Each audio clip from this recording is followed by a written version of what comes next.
আল-ইয়াউমা আকমালতু লাকুম দীনাকুম ওয়া আতমামতু আলাইকুম নি'মাতি ওয়া রাদিতু লাকুমুল ইসলাম দীনা।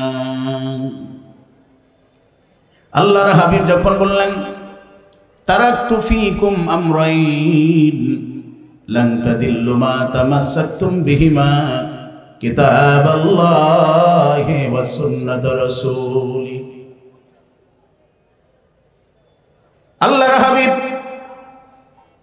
বিদায় হজের ভাষণে যখন সাহাবীদেরকে সামনে নিয়ে পবিত্র কোরআনুল কারীমের এই আয়াতে কারিমা এবং পবিত্র জবানে আতহার থেকে মধু মিশ্রিত বাণী যখন সাহাবা ইকরামদেরকে শোনাচ্ছিলেন, ওই আরাফাতের ময়দানে নবীজির সামনে তখন ১.৫ লক্ষ সাহাবী ছিলেন।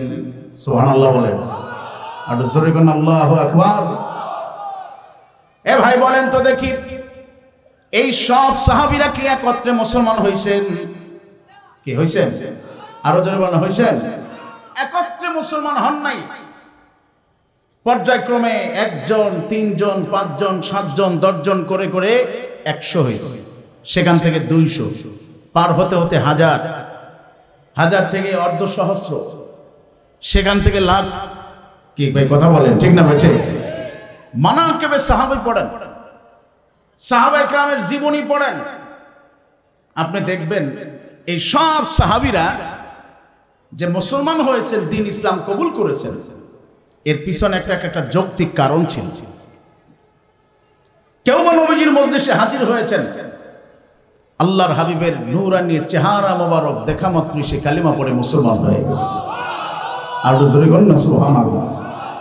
কারণ আমার নবীজি ছিলেন এই পৃথিবীর বুকে সবচাইতে সুন্দরতম একজন আল্লাহর সৃষ্টি মানুষ। সুবহানাল্লাহ বলেন।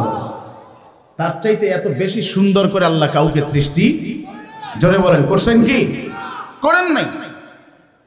তাফসীরের ভিতর আসছে এই সৃষ্টি জগতের মধ্যে সবচাইতে বেশি সুন্দর দ্বারা যাকে আল্লাহ সৃষ্টি করেছেন, যাকে পৃথিবীর অর্ধেক সুন্দর দ্বারা সৃষ্টি করা হয়েছে, তিনি হলেন সাইয়েদনা হযরতে ইউসুফ আলাইহিস সালাতু ওয়াস সালাম। অর্ধেক সুন্দর, কিন্তু তার সুন্দরটা ছিল অন্য রকমের। নবীজি বলছেন আনা মালিহুন ওয়া আখি ইউসুফ সাবিহুন, আমি হইলাম লাল সুন্দর আর আমার ভাই ইউসুফ হইল সাদা সুন্দর। আর জোরে বলেন না সুবহানাল্লাহ। আমি হইলাম লাল সুন্দর আর আমার ভাই ইউসুফ হলো সাদা সুন্দর।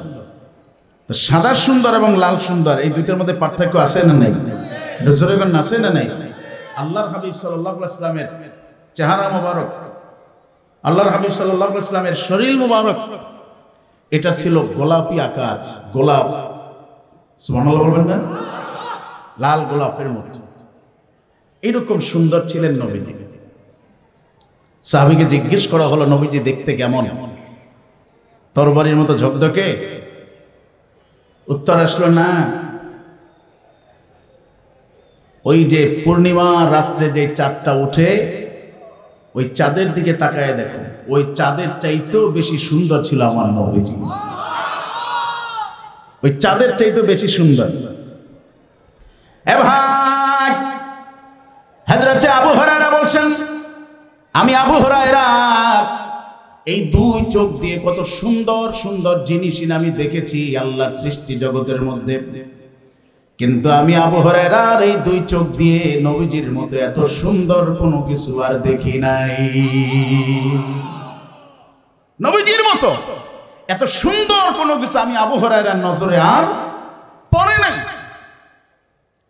এজন্য কত সাহাবী আল্লাহর হাবিব সাল্লাল্লাহু আলাইহি ওয়াসাল্লামের মজলিসে বসতেন, নবীজির চেহারা মোবারক দেখি তারা কালেমা পড়ে মুসলমান হয়ে যাইতেন। আবার কেউ বা নবীজির মজলিসে বসতেন, আল্লাহর হাবিব সাল্লাল্লাহু আলাইহি ওয়াসাল্লামের মুখ মিশ্রিত মধুর সুরে নূরানি আল্লাহর হাবিব সাল্লাল্লাহু আলাইহি ওয়াসাল্লামের জবানে আতহার থেকে পবিত্র কোরআনুল কারীমের তেলাওয়াত শুনে মুসলমান হয়ে যাইতেন। কেউ বা নবীজির মুজিজা দেখে মুসলমান হইতেন, কেউ আল্লাহর হাবিব সাল্লাল্লাহু আলাইহি ওয়াসাল্লামের তালিম শুনে মুসলমান হইতেন। সুবহানাল্লাহ বলবেন না? এক একজনের মুসলমানের হওয়ার পিছনে এক এক ধরনের যৌক্তিক কারণ ছিল। নবীজির সাহাবীদের মধ্যে একজন সাহাবী ছিলেন হযরত তুফাইল রাদিয়াল্লাহু তাআলা। অত্যন্ত প্রভাবশালী একজন ব্যক্তি ছিলেন। তিনি যখন মুসলমান হন নাই, তিনি বলতেছেন যে ওনার জীবনের ভিতরে আসছে, উনি ইয়ামানে থাকতেন, দাউস গোত্রের লোক ছিলেন, যে কারণে ওনাকে দাউসি বলা হতো। সম্পদের মালিক ছিলেন প্রচুর পরিমাণে। উনি এত সম্পদের মালিক ছিলেন যে ওনার বাড়ির চুলা কখনো নিভত না, মানে সবসময় পাক চলতো, মানুষ আসতো যাইতো খাইতো। এবং তিনি ছিলেন একজন নেতা, ভালো মন্দের বিচার বিশ্লেষণ তিনি করতেন, গোত্রের সর্দার ছিলেন। এই তোফায়েল তিনি যখন মুসলমান হন নাই, তিনি বলতেছেন আমি যখন মুসলমান হন নাই, যেহেতু আমি ব্যবসায়ী মানুষ, মাঝে মধ্যে ব্যবসার জন্য আমি আরব দেশে যাইতাম। আরবের কুরাইশ গোত্রের বড় বড় নেতা যারা ছিলেন, যারা ব্যবসা করতেন, তাদের সাথে বছরের 1 বছর 2 বছর পর পর ব্যবসার একটা চুক্তি হইতো তাদের সাথে। এমন সে কারণে মাঝে মধ্যেই যাওয়া পড়তো। তো একবার হঠাৎ করে সিদ্ধান্ত নিলাম যে আমি আরবে যাব, মক্কা নগরীতে যাব। তা আগে ভাগে আমি চিঠি পাঠিয়ে দিলাম, দূতের মাধ্যমে চিঠি চলে আসলো তাদের কাছে। আর এমনই মুহূর্তে আমি আসার সিদ্ধান্তটা নিলাম, সেই সময়টা ছিল এরকম যে সেই সময় নবীজি তার নবুয়াত এবং তার রিসালাতের, আল্লাহর পক্ষ থেকে তাকে যে নবুয়াত এবং রিসালাত দেওয়া হয়েছে, এটা তিনি প্রচার করতেছেন জমর সম্মুখে, তাওহীদ এবং রিসালাতের দাওয়াত দিচ্ছিলেন। গোটা মক্কাতে সব জায়গায় প্রকাশ্যভাবে যখন নবীজি কালিমার দাওয়াত দিচ্ছিলেন, সেই মুহূর্তটা ছিল তখন। আরবদের নেতাদের চোখে ছিল ভয়, তাদের অন্তরাত্মা কেঁপে উঠেছে মুহাম্মদ সাল্লাল্লাহু আলাইহি ওয়াসাল্লামের বিজয় দেখে, যে ব্যাপার কি শোনায় সে মানুষকে, যে আমাদের বাপদাদাদের ধর্ম ত্যাগ করে তার ধর্মে যোগ দিচ্ছে। এটা তাদের বড় একটা ভয় ছিল। তো তারা সিদ্ধান্ত নিল যে তোফায়েল যেহেতু দাউস গোত্রের নেতা, সে যদি এই মুহূর্তে আমাদের এই জায়গায় আসে আর ঘটনাক্রমে যদি মুহাম্মদ সাল্লাল্লাহু আলাইহি ওয়াসাল্লামের সামনে পড়ে যায়, তাহলে আমাদের বিশ্বাস তোফায়েলকে আমরা আর আমাদের ধর্মে রাখতে পারবো না। সে ধর্মচ্যুত হয়ে মুহাম্মদ সাল্লাল্লাহু আলাইহি ওয়াসাল্লামের ধর্ম কবুল করবে, সে কালেমা পড়ে মুসলমান হয়ে যাবে। সুতরাং তারা সিদ্ধান্ত নিল কিভাবে তোফায়েলকে ঠেকানো যায়, কিভাবে ঠেকানো যায় তাকে।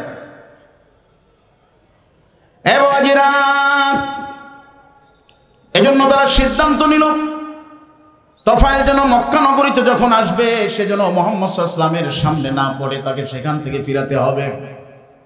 সিদ্ধান্ত নিল তাকে ভালো আপ্যায়ন করাতে হবে, সুন্দরভাবে তাকে আহলান সাহলান মোবারকবাদ জানাতে হবে, এরপরে আমাদের কথাগুলো তার সামনে বলতে হবে।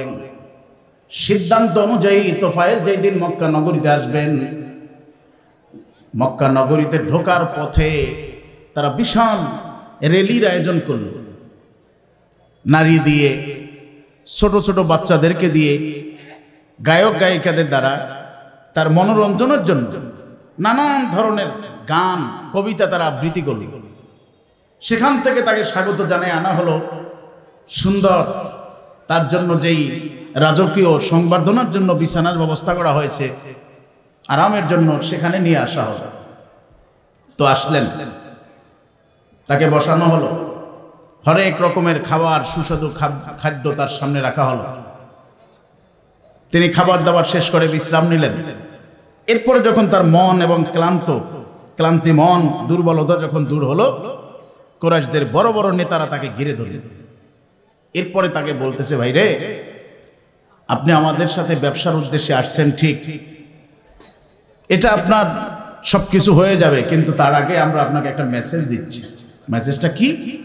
আমাদের এই মক্কা নগরীতে এমন একজন ব্যক্তির উদয় হয়েছে যে কিনা এক আল্লাহর কথা বলে, সে নাকি নবী এবং রসুল এই কথা প্রচার করে, এবং সে বলে আল্লাহ ছাড়া আর কোনো মাবুদ নেই। তার এই দাওয়াতি কার্যক্রমে সমাজে এতটাই প্রভাব পড়েছে যে ভাই ভাইয়ের মধ্যে বিচ্ছেদ হয়ে যাচ্ছে, ছেলে মায়ের মধ্যে সম্পর্ক ছেদ হয়ে যাচ্ছে, বাবা ছেলের সাথে দূরত্ব হয়ে যাচ্ছে, বন্ধু বন্ধুর থেকে পৃথক হয়ে যাচ্ছে। আমাদের বড় ভয় লাগে যে আপনি তার কাছে যাবেন না, কারণ আমরা শুনেছি এবং দেখেছি তার সামনে যে গিয়ে বসে তার ওই মুখের কথা শোনা মাত্রই সে কালেমা পড়ে মুসলমান হয়ে যায়। আর একটু জোরে আওয়াজ করে বলেন না। সুতরাং তাকে এড়িয়ে থাকার চেষ্টা করবেন, তার মজলিসে বসা যাবে না, সে যা বলবে এটা শোনা যাবে না। কথাগুলো যখন তোফাইলকে বলতেছিল, তোফাইল বলে আমার মনে এমন ভয় এসে গেল যে আরে এত বছর পর্যন্ত আমি আমার বাপ দাদাদের ধর্ম ছিলাম, এখন হঠাৎ করে ওই ব্যক্তির সামনে পড়লে আমি এই সব কিছু ছেড়ে দিব, এটা কিভাবে সম্ভব? আমি তো ধর্মচ্যুত হতে পারবো না, আমি তো আমার বাপ দাদাদের ধর্ম ত্যাগ করতে পারবো না। আর মক্কা নগরীতে যেহেতু এসেছি, আমি তো বাইতুল্লাহ আমাকে যেতেই হবে, সেখানে আমাদের দেবদেবীদের মূর্তি আছে, তাদের পাশে যাইয়া একটু দোয়া আর্চনা যাচনা না করলে কি হয়? যাইতে হবে। যদি যাই, সে যদি সামনে পড়ে বসে তাহলে আমার অবস্থা কি হবে? সেই চিন্তা করে তোফাইল রাদিয়াল্লাহু তাআলা বলতেছেন, আমি তাদের কাছে বললাম যে আমাকে কিছু তুলা দেওয়া যায়, তুলা। ওনারা কিছু তুলা এনে দিলেন। তো উনি তুলাগুলো হাতে নিয়ে সুন্দর করে এরকম গোল করে উভয় কানের ছিদ্র খুব শক্ত করে কানের ছিদ্রের মধ্যে ঢুকাইয়া একেবারে ছিদ্র বন্ধ করে দিছে। কেন? যাতে কাহারও কথা শোনা না যায়, কানের জন্য কোনো আওয়াজ শুনতে না পায়। মক্কা নগরীতে ঘুরবে, যদি সামনে পড়ে বসে আর সে যদি এই দাওয়াত দেয়, যদি কানে চলে আসে, না জানি ধর্মচ্যুত হয়ে যায়, এই ভয়ে কানে তুলা দিল, দুই কানে শক্ত করে তুলা দিয়ে এরপর তিনি বললেন, ঠিক আছে, এইবার তো আমি নিজেকে সতর্ক করে নিয়েছি, তো এইবার একটু বাইতুল্লাহ জায়গা ঘুরে আসে, এরপরে বাকি কথা তোমাদের সাথে হবে। তো এই বলে তোফাইল ওখান থেকে বের হয়ে আস্তে আস্তে বাইতুল্লাহর দিকে যাচ্ছে। যাইতে যাইতে যাইতে যাইতে যাইতে যাইতে যখন একেবারে বাইতুল্লাহর কাছাকাছি চলে গেলেন, হঠাৎ করে তিনি দেখতেছেন একজন ব্যক্তি সাদা পোশাকে নিজেকে এমন ভাবে জড়িয়ে নিয়েছেন, মাথার উপর একটা কাপড় টেনে খুব মৃদু ভাবে আস্তে আস্তে আস্তে আস্তে আস্তে আস্তে করে বাইতুল্লাহর দিকে ঢুকে যাচ্ছেন। জোরে আওয়াজ করে বলেন না সুবহানাল্লাহ। বাইতুল্লাহর দিকে যাচ্ছেন। তোফাইল বলতেছে, তখন আমার সন্দেহ হইল এই মানুষটি মনে হয় সে হবে যার সম্পর্কে আমাকে সতর্ক করা হয়েছে, কারণ আমি তোফাইলের নজরে এইরকম ভদ্র, এইরকম আদববান, এইরকম বিনয়ী, এইরকম ভাবে জমিনে যে চলতে পারে এইরকম দ্বিতীয় কোনো ব্যক্তি আমার নজরে আর পড়ে নাই। এত বিনয়ী, এত আদব, জমিনের ভিতরে হাঁটতেছে মনে হচ্ছে যেন পিঁপড়া হাঁটতেছে। বললেন যে আমার ধারণা তখন মজবুত হয়ে গেল, ইনি তিনি হবেন। আওয়াজ করে বলেন আল্লাহু আকবার। ইনি তিনি হবেন।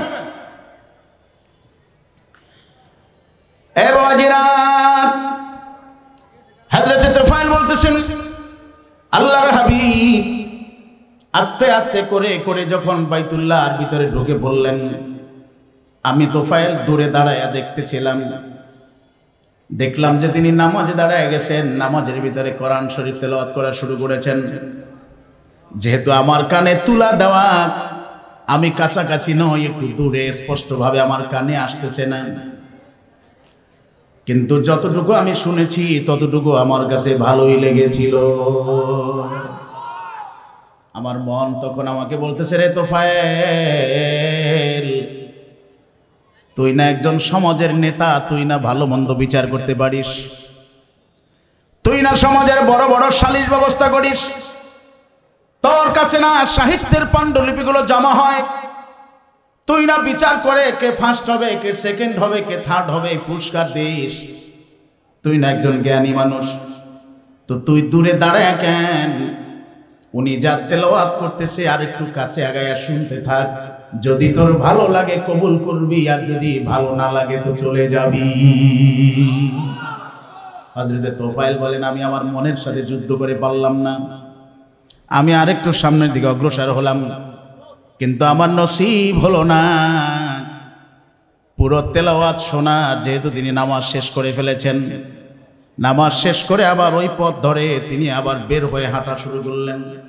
আমার মন তখন আমাকে বলে, তোফায়েল এখানে দাঁড়ায় কেন, পিছু নে, হাঁটতে থাক, দেখতে থাক তিনি যায় কোথায়, কোন দিকে যায়।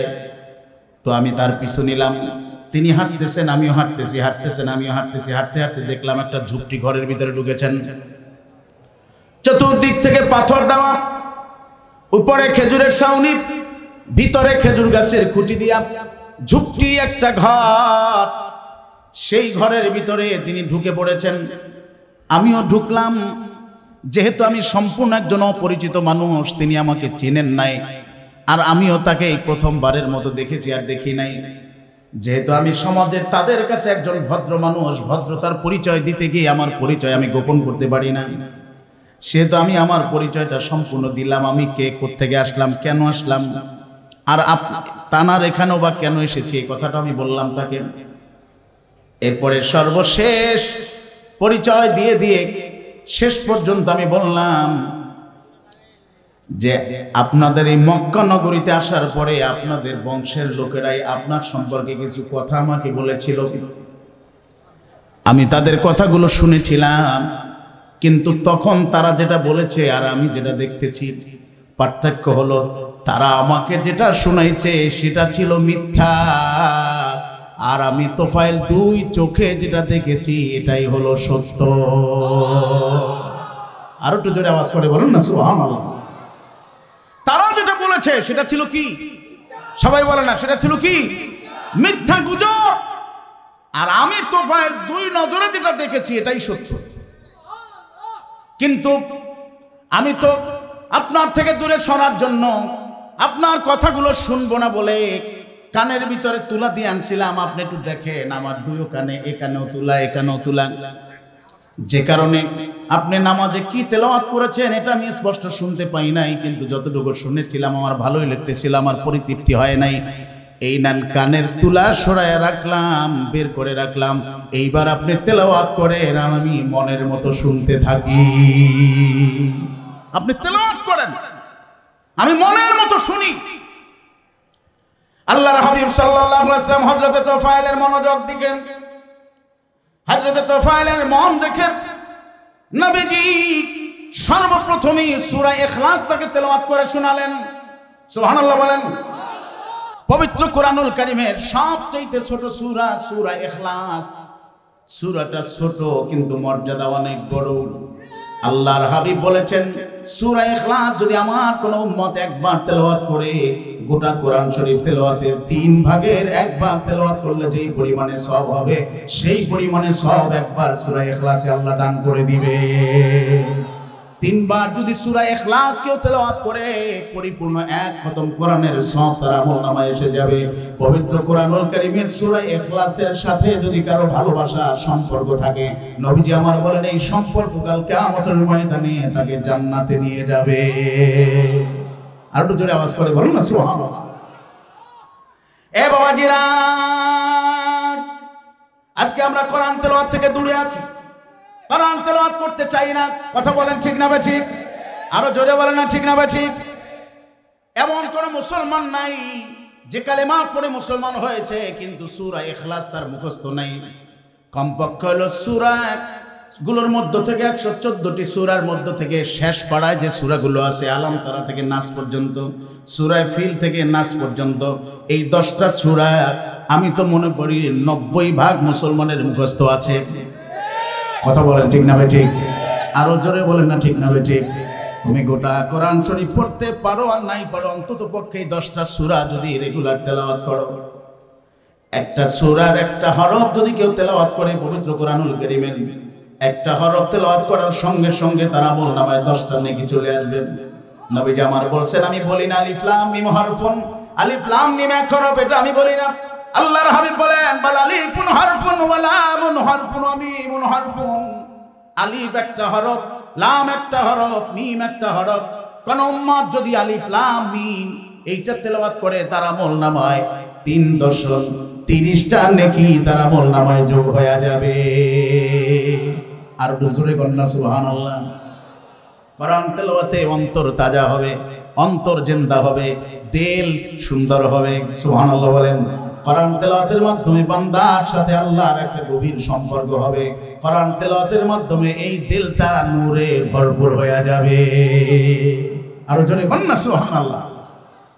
এ বাজিরা জন্য সূরা ইখলাস এটা এমন একটি সূরা, আল্লাহর হাবিব মদিনা থেকে বের হলেন, কোথাও যাবেন দিনের দাওয়াতে। বের হয়ে হাঁটতে হাঁটতে হাঁটতে হাঁটতে অনেক দূর পর্যন্ত আল্লাহর হাবিব গেলেন। নামাজের সময় হয়ে গেল, একটা মসজিদ পাইলেন। নবীজি মসজিদের ভিতরে ঢুকে বললেন, সাহাবায়ে কেরাম নবীজির আগমনের সংবাদ শুই না, খুব দ্রুত গতিতে মসজিদে জমা হয়ে গেছে। নবীজির পিছনে নামাজ আদায় করবে বলে সাহাবায়ে কেরাম একত্রিত হলেন। মসজিদ কানায় কানায় ভরপুর হয়ে গেল। নামাজ শেষ হলো, আল্লাহর হাবিব মজলিসে তাদের দিকে ঘুরে বসলেন। বসার পরে বললেন, ও আমার সাহাবীরা, তোমাদের কার কি প্রশ্ন আছে বলো আমার কাছে, কে কি জানতে চাও? সাহাবায়ে কেরাম অধীর আগ্রহ নিয়ে নবীজির কাছে দ্বীন সম্পর্কে জানতে চাইলেন। প্রশ্ন করেন, নবীজি জবাব দেন। সাহাবীরা প্রশ্ন করে, নবীজি জবাব দেন। এক পর্যায়ে মজলিসের শেষ দিকে একজন ব্যক্তি দাঁড়ায় বলল, ইয়া রাসূলুল্লাহ, আমাদের এই মসজিদের ইমাম সাহেবের বিরুদ্ধে আপনার কাছে একটা নালিশ আছে। একটা নালিশ আছে। এ সাহাবী, কি নালিশ? উনি বললেন, হুজুর, আমি ব্যবসা করি, বিভিন্ন জায়গায় যাই, অনেক ইমামের পিছনে আমি নামাজ আদায় করি, কিন্তু অন্যান্য ইমাম সাহেবেরা বিশেষ করে জাহিরি কেরাতে যে সমস্ত নামাজ আছে, মাগরিব, এশা, ফজর, এই নামাজগুলোতে যেভাবে কোরআন শরীফ তেলাওয়াত করে, যেই নিয়মে নামাজ পড়ে, আমাদের ইমাম সাহেব সেই নিয়মের একটু ব্যতিক্রম, একটু আলাদা। নবীজি বললেন, একটু বুঝায় বলো, ভাঙ্গায় বলো। উনি বলল, হুজুর, নিয়ম তো দেখেছি আপনার পিছনে থেকেও সূরা ফাতিহার পরে অন্য সূরা মিলায় নাই, কিন্তু এমনটা দেখি নাই যেমনটা আমাদের ইমাম সাহেব পড়ে। উনি প্রথমে সূরা ফাতিহা পড়েন, এরপরে সূরা ইখলাস পড়েন, এরপরে আবার অন্য সূরা মিলান, অথবা প্রথমে সূরা ফাতিহা পড়েন, এরপরে অন্য সূরা পড়েন, রুকুতে যাওয়ার আগে সূরা ইখলাস পড়ে নেন। ইয়া রাসূলুল্লাহ, এমনটা অন্য কোনো ইমাম সাহেবকে আমরা দেখি না। যেহেতু উনি আলাদাভাবে এভাবে পড়তেছেন, কোথায় পাইলেন? আপনার পক্ষ থেকে কোনো নির্দেশ কিনা সেটা জানতে চাই। আল্লাহর হাবিব বলেন, মসজিদের ইমামকে।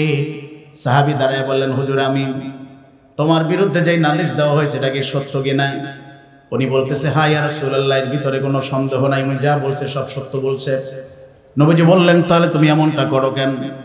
চোখের পানি ছেড়ে দিয়ে সাহাবী বলতেছে, হুজুর গো, সূরা ইখলাস এমন এক সূরা, এই সূরার সাথে নবী আমার একটা ভালোবাসার সম্পর্ক হয়ে গেছে।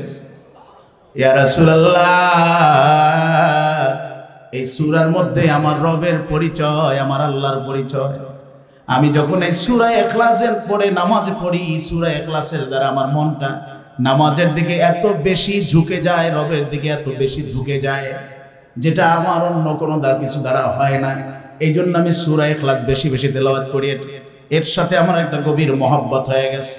আল্লাহর হাবিব সাহাবাদেরকে তাকায় বললেন, তুমি এই নিয়ম ছাইরো না, বন্ধ কইরো না, এভাবেই চলতে থাকুক, চালায়া যাও, চালায়া যাও। ও সাহাবী, আমি নবীজি বলতেছি, এই সূরা ইখলাসের ভালোবাসাই তোমাকে জান্নাতে নিয়ে যাবে। আর একটু জোরে আওয়াজ করে বলুন না সুবহানাল্লাহ। তুমি এভাবেই পড়তে থাকো।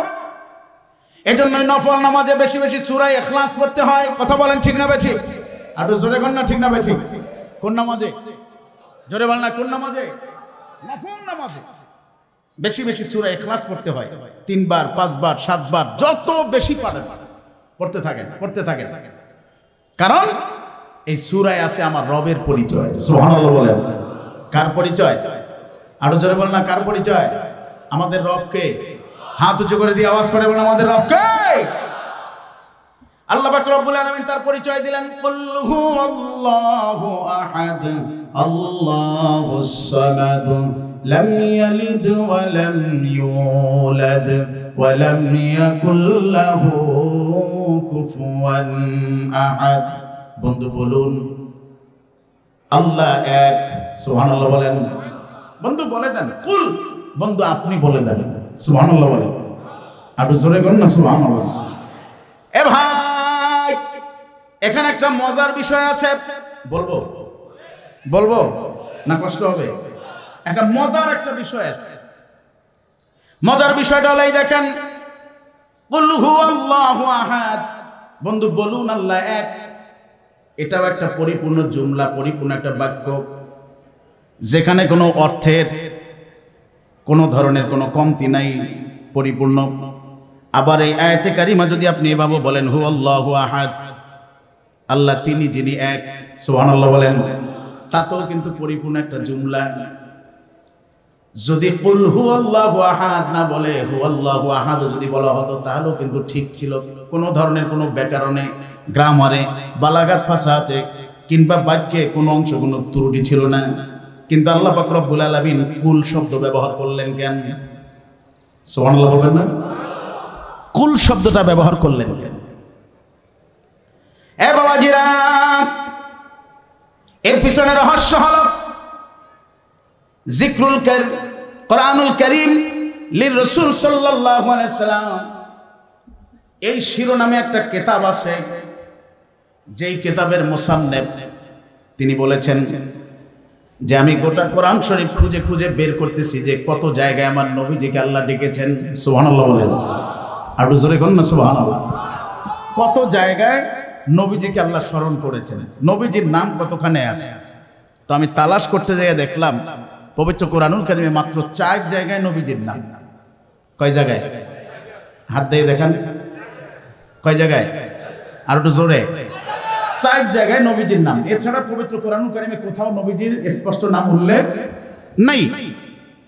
নাম্বার 1, মা কানা মুহাম্মাদুন আবা আহাদিম মির রিজালিকুম ওয়ালাকিন রাসূলুল্লাহ। নাম্বার 2, ওয়া মা মুহাম্মাদুন ইল্লা রাসূল قد خلت من قبله الرسل. نمبر 3, محمد رسول الله والذين معه أشداء على الكفار رحماء بينهم تراهم ركعا سجدا يبتغون فضلا من الله ورضوانا سيماهم في وجوههم من أثر السجود. سبحان الله.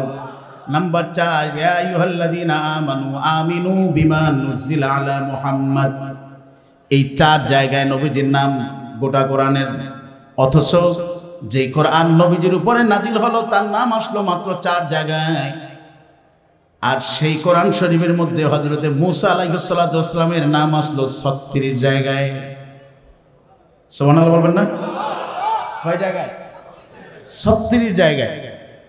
অন্যান্য নবীদের নামও একাধিকবার এসেছে, কিন্তু নবীজির নাম আসছে মাত্র 4 জায়গায়।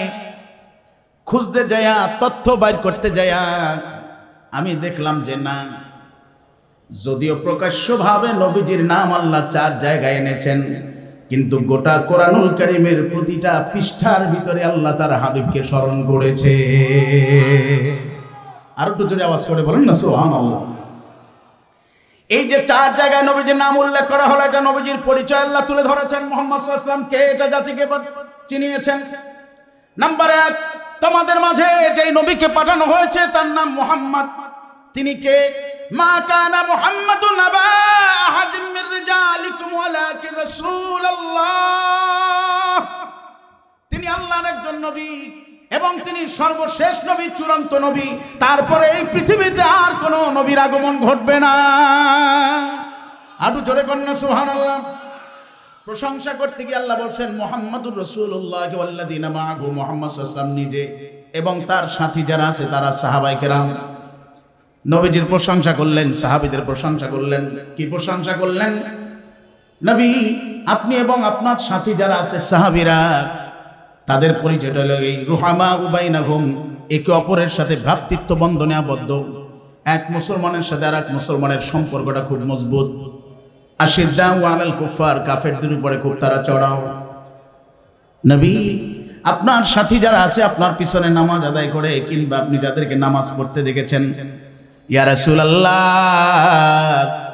আপনার ওই সাহাবীরা দুনিয়ার কোনো কিছু চাওয়ার জন্য পাওয়ার জন্য নামাজ পড়ে না।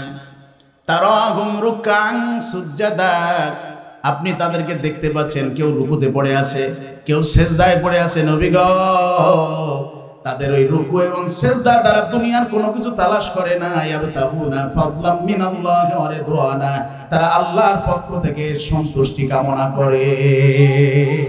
আর জোরে বলেন না সুবহানাল্লাহ। কিন্তু অত্যন্ত দুঃখের বিষয় হলো, আল্লাহ পাক রব্বুল আলামিন যে সমস্ত সাহাবায়ে কিরামের প্রশংসা করলেন যে তাদের ইবাদত দুনিয়ার কোনো মানুষের ইবাদতের সাথে মিলানো যায় না, তাদের ইবাদতটা করে আমি রবকে সন্তুষ্ট করার জন্য, আজকে এই জমিনে এমন কিছু বেয়ান পাপী আছে, তারা আজকে সেই সমস্ত সাহাবায়ে কিরামের সমালোচনায় লিপ্ত হয়ে গেছে। কথা বলেন ঠিক না বা ঠিক? হাত উঁচু করে জোরে আওয়াজ করে বলেন ঠিক না বা ঠিক? সাহাবীদের সমালোচনা করা যাবে? আরো জোরে আওয়াজ করে বলেন যাবে? আজকে তারা সাহাবীদের সমালোচনা করে, সাহাবীদের দোষ ত্রুটি বর্ণনা করে। কিন্তু নবীজি আমার বলছেন, আমার সাহাবীরা আসহাবী কান নজুম, আমার সমস্ত সাহাবীরা ওই আকাশের নক্ষত্র সমতুল্য। বিআইয়িহিম ইহতাদাইতুম ইহতাদাইতুম, তোমাদের মধ্যে যে কোনো একজন ব্যক্তি, যে কোনো একজন সাহাবীর অনুসরণ করবে সে হেদায়েত পেয়ে যাবে। সুবহানাল্লাহ। আর জোরে বলেন না সুবহানাল্লাহ।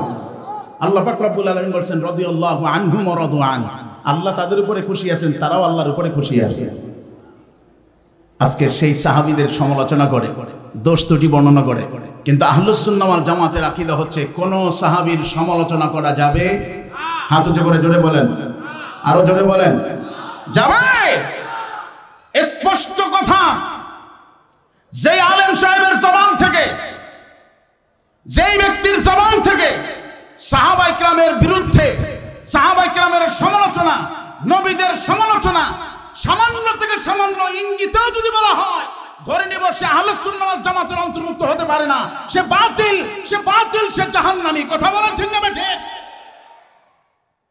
নবী জামাল বলছেন, ইন্না বানি ইসরাঈলা ইন্না বানি ইসরাঈলা 73 মিল্লাহ, ইন্না বানি ইসরাঈলা, নিশ্চয়ই বনি ইসরাঈলা, বনি ইসরাঈলা তারা 72 দলে বিভক্ত হয়েছে। ওয়াসাতাফতারিকু আলা উম্মতি 73 মিল্লাহ, আমার উম্মত হবে 73 দলে বিভক্ত। কুল্লুহুম ফিন্নার, প্রত্যেকে জাহান্নামী, ইল্লা মিল্লাতা ওয়াহিদা, একটা দল ছাড়া। সুবহানাল্লাহ বলেন। কয় দল? নবীজি বলছেন তারা কারা? মা আনা আলাইহি ওয়া আসহাবি, তারা হলো আমি এবং আমার সাহাবীদের দল, যাদেরকে বলা হয়েছে আহলুস সুন্নাহ ওয়াল জামাত। ভালো করে বুঝেন, ফেরকা আকায়েদের কিতাব পড়েন, এই 72 দলের প্রত্যেকটার বিবরণী সেখানে দেওয়া আছে। 6টা প্রধান দল, রাওয়াফিজ, খাওয়ারিজ, জাবরিয়া, কাদরিয়া, জাহমিয়া, মারজিয়া, এই 6টা দল, এদের প্রত্যেকটা আবার 12 দলে বিভক্ত। 6 বারং কত? জোরে কন্যা কত? 72। আর আহলুস সুন্নাহ ওয়াল জামা এক দল, এই মোট 73 দল। ওই 72 যাবে জাহান্নামে, একটা দল যাবে জান্নাতে। সেই দলটা কারা? নবীজি বলছেন আমি এবং আমার সাহাবীর দল, যারা আমার এবং আমার সাহাবীদের অনুসরণ করে। সুবহানাল্লাহ বলেন, আরো জোরে বলেন না সুবহানাল্লাহ। সুন্নতি ওয়া সুন্নাতুল খুলাফায়ে রাশিদিন আল মাহদিয়িন, যারা আমার সুন্নত এবং আমার সাহাবীদের সুন্নতের উপরে আছে, তারা ব্যতিরেকে সব জাহান্নামী। আজকে সেই জ্ঞান পাপীরা সাহাবায়ে কিরামের দোষ ত্রুটি বর্ণনা করে, অথচ কোনো একজন সাহাবীর জ্ঞানের সামান্যতম কি যোগ্যতা এই পৃথিবীর বর্তমান সময়ের কোনো মানুষের আছে? কি হাত উঁচু করে জোরে বলেন আছে? এটাকে আমরা বিশ্বাস করি? তোমার জ্ঞান কতটুকু আর সাহাবাদের জ্ঞান কতটুকু ছিল? এখন তো তুমি বিভিন্ন ভাবে গোয়েন্দাগিরি কইরা, এই কইরা, সেই কইরা, এরপর তুমি বিচার বিবেচনা করো। আর সাহাবীরা মানুষের কথা শুনলেই বুঝতে পারতেন যে আসলে এটা কতটুকু যৌক্তিক, কতটুকু যৌক্তিক। সাইয়েদনা হযরত আবু বকর সিদ্দিক রাদিয়াল্লাহু তাআলা আনহু ওফাত মোবারকের পরে যখন খলিফা হলেন সাইয়েদনা হযরত ওমর ইবনুল খাত্তাব রাদিয়াল্লাহু তাআলা আনহু, হযরত ওমর ইবনুল খাত্তাব রাদিয়াল্লাহু তাআলা আনহু সেই সময়ে হযরত ওমর রাদিয়াল্লাহু তাআলার কাছে একটা বিচার আসলো। কার ব্যাপারে আসছে? তার ছেলের ব্যাপারে, আব্দুল্লাহ ইবনে ওমরের ব্যাপারে। বিচারটা দিছে কে? এক জেনাকারী মহিলা, যার চারিত্রিক সমস্যা আছে, যাকে সমাজের মানুষ ঘৃণা করে। এইরকম একজন মহিলা এসে হযরত ওমর রাদিয়াল্লাহু তাআলার কাছে বললেন যে অমুক দিন অমুক সময় অমুক বাগানে আপনার ছেলে আমাকে দর্শন করেছে। এই প্রমাণস্বরূপ দেখেন এই কাপড় তার প্রমাণ। হযরত ওমর রাদিয়াল্লাহু তাআলা সারাদিন কর্মব্যস্ততা, এমন একটা মুহূর্তে বিচারটা দিছে, মাথাটা খুব গরম, খুব গরম। পাশেই হযরত আলী রাদিয়াল্লাহু তাআলা বসা। দেখলেন যে অবস্থা বেতাল। এই সময় যদি আব্দুল্লাহকে এনে খলিফার সামনে হাজির করা হয়, না জানি তরবারি দিয়ে মাথা উড়িয়ে দেয়। হযরত আলী রাদিয়াল্লাহু তাআলা বললেন, ভাই খলিফাতুল মুসলিমিন ওমর, একটু ধৈর্য ধরেন। আপনি তো সারা দিন টেনশনে ছিলেন, এই বিচারটা আর ভার আমাকে দেন, এই বিচারটা আমি করি। হযরত ওমর রাদিয়াল্লাহু তাআলা বললেন, ঠিক আছে, বিচার তোমার হাতে হ্যান্ডওভার করা হলো, তুমি করো, আমি পাশে আছি। তো মহিলাকে ডাকি বললেন, এই মহিলার কাছে আসলেন, তুমি যে দাবি করছো এটা সত্য? বলে, হ্যাঁ, 100% সত্য। আব্দুল্লাহ ইবনে ওমরকে জিজ্ঞেস করলে, এই মহিলা যা বলতেছে এটা কি? এটা সম্পূর্ণ মিথ্যা, বানোয়ার। আমি ওই বাগান চিনি না, ওনাকে আমি দেখি নাই, আর কখনোই ওই যেই পথের কথা বলছে আমার জীবন ওই পথে আমি হাঁটি নেই। দুইজনে তার সিদ্ধান্তে, তাদের বক্তৃতার উপরে খুব অটল। হযরত আলী রাদিয়াল্লাহু তাআলা খাদেমকে বলেন, যাও কিছু এক পেয়ালা গরম পানি নিয়ে আস। তো গরম পানি আনা হলো, টকবকে গরম পানি, কাপড়টা বিছায়া জমিনে গরম পানিটা কাপড়ের উপরে ঢেলে দিলে। ঢেলে দেওয়া মাত্রই কাপড় পরিষ্কার হয়ে গেল। বলবেন কিভাবে? আচ্ছা বলেন তো দেখি, ডিম গরম পানির মধ্যে ছাড়লে কি গরম পানির সাথে মিশে যায়, না ও ছড়া ছড়া দিয়ে উপরে উঠে? কে কথা বলেন? ছড়া ছড়া দিয়া উপরে উঠে যায়। যেই না কাপড়ের উপরে ছেড়ে দিলেন, ওই রকম সরাসরি দিয়ে কাপড়ের উপরে উঠে গেল, কাপড় পরিষ্কার।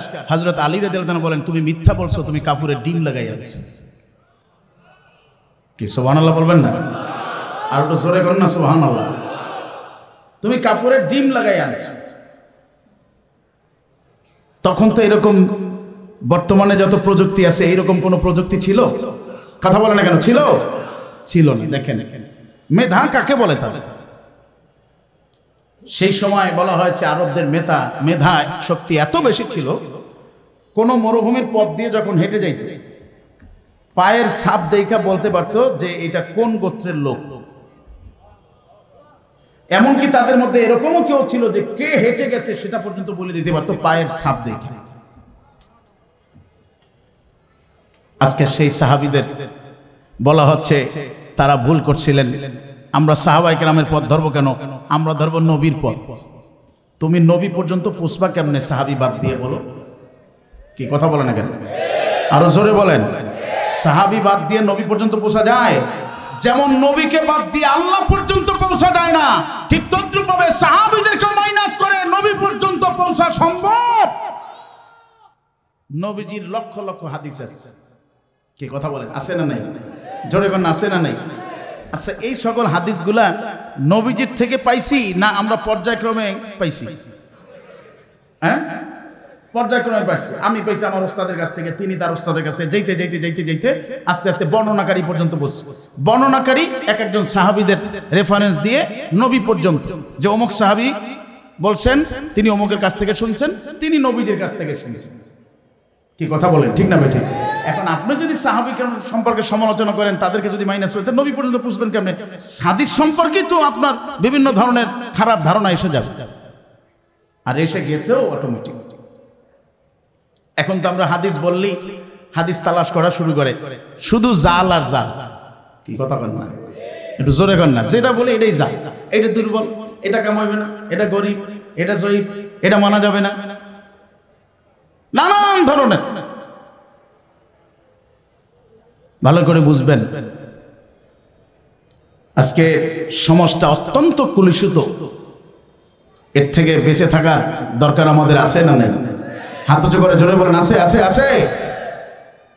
মানুষের ঈমান, আমল, আকীদা, লেবাস, পোশাক, সুন্নাত, তরিকা বিদায়ের পথে আর এগুলো বাদ দিতে পারলেই কিছু কিছু মানুষের স্বার্থ হাসিল হয়, কারণ সব সমাজে আপনাকে টানতে পারবে না।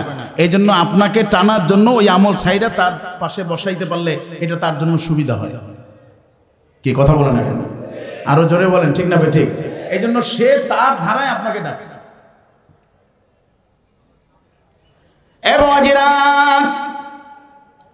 এক জায়গায় নবীজির প্রশংসা আল্লাহ করলেন, সাহাবায়ে কিরামের প্রশংসা আল্লাহ করলেন, তাদের পরিচয় তুলে ধরলেন। নবীজির পরিচয়টা আল্লাহ জগৎবাসীর কাছে জানিয়ে দিলেন। ওই যিকরুল রাসূল ফিল কোরআনুল কারীম, ওই কিতাবের ভিতরে মুসান্নিফ বলেছেন, কিন্তু গোটা কোরআন শরীফের মধ্যে আমি মিলায় দেখলাম যে নবীজিকে আল্লাহ পাক রব্বুল আলামিন সব জায়গায় স্মরণ করেছেন। কিভাবে? স্পষ্ট নাম ধরে বলেন নাই, কারণ বন্ধু বন্ধুর নাম নিতে লজ্জাবোধ করেন, বারবার এই জন্য বন্ধুর নাম নেন নাই। বন্ধুকে বিভিন্ন ইশারায় আল্লাহ তার দিকে ডেকেছে, সুবহানাল্লাহ, ইশারায় স্মরণ করেছে, ইশারায়। এজন্য কোথাও বলেছেন ইয়া আইয়ুহাল মুজাম্মিল, হে কম্বলওয়ালা, ইয়া আইয়ুহাল মুদ্দাসসির, হে চাদরওয়ালা, তাহা, ইয়াসিন, সুবহানাল্লাহ বলবেন না? এইভাবে আল্লাহ ডেকেছেন। কোথাও জমিরের মাধ্যমে আল্লাহ ডেকেছেন, কোথাও কিনা ইশারায় ডেকেছেন। এইভাবে নবীজিকে এত বেশি আল্লাহ স্মরণ করেছেন, যেটা অন্য কোন নবী এবং রসুলকে অন্য কোন কিতাবের ভিতরে এত সম্বোধন আল্লাহ করেন নাই। নবীজিকে আল্লাহ এত ভালোবাসেন। আজকের সমাজে নবীজির প্রশংসা করতে গেলে, নবীজির সিরাত বর্ণনা করতে গেলে, নবীজির মিলাদ বর্ণনা করতে গেলে নানান ধরনের কথা, যে এত কেন, এত কি হয়েছে, এত কি। আমরা বলবো এত না তাই কত। তুমি কি জানো?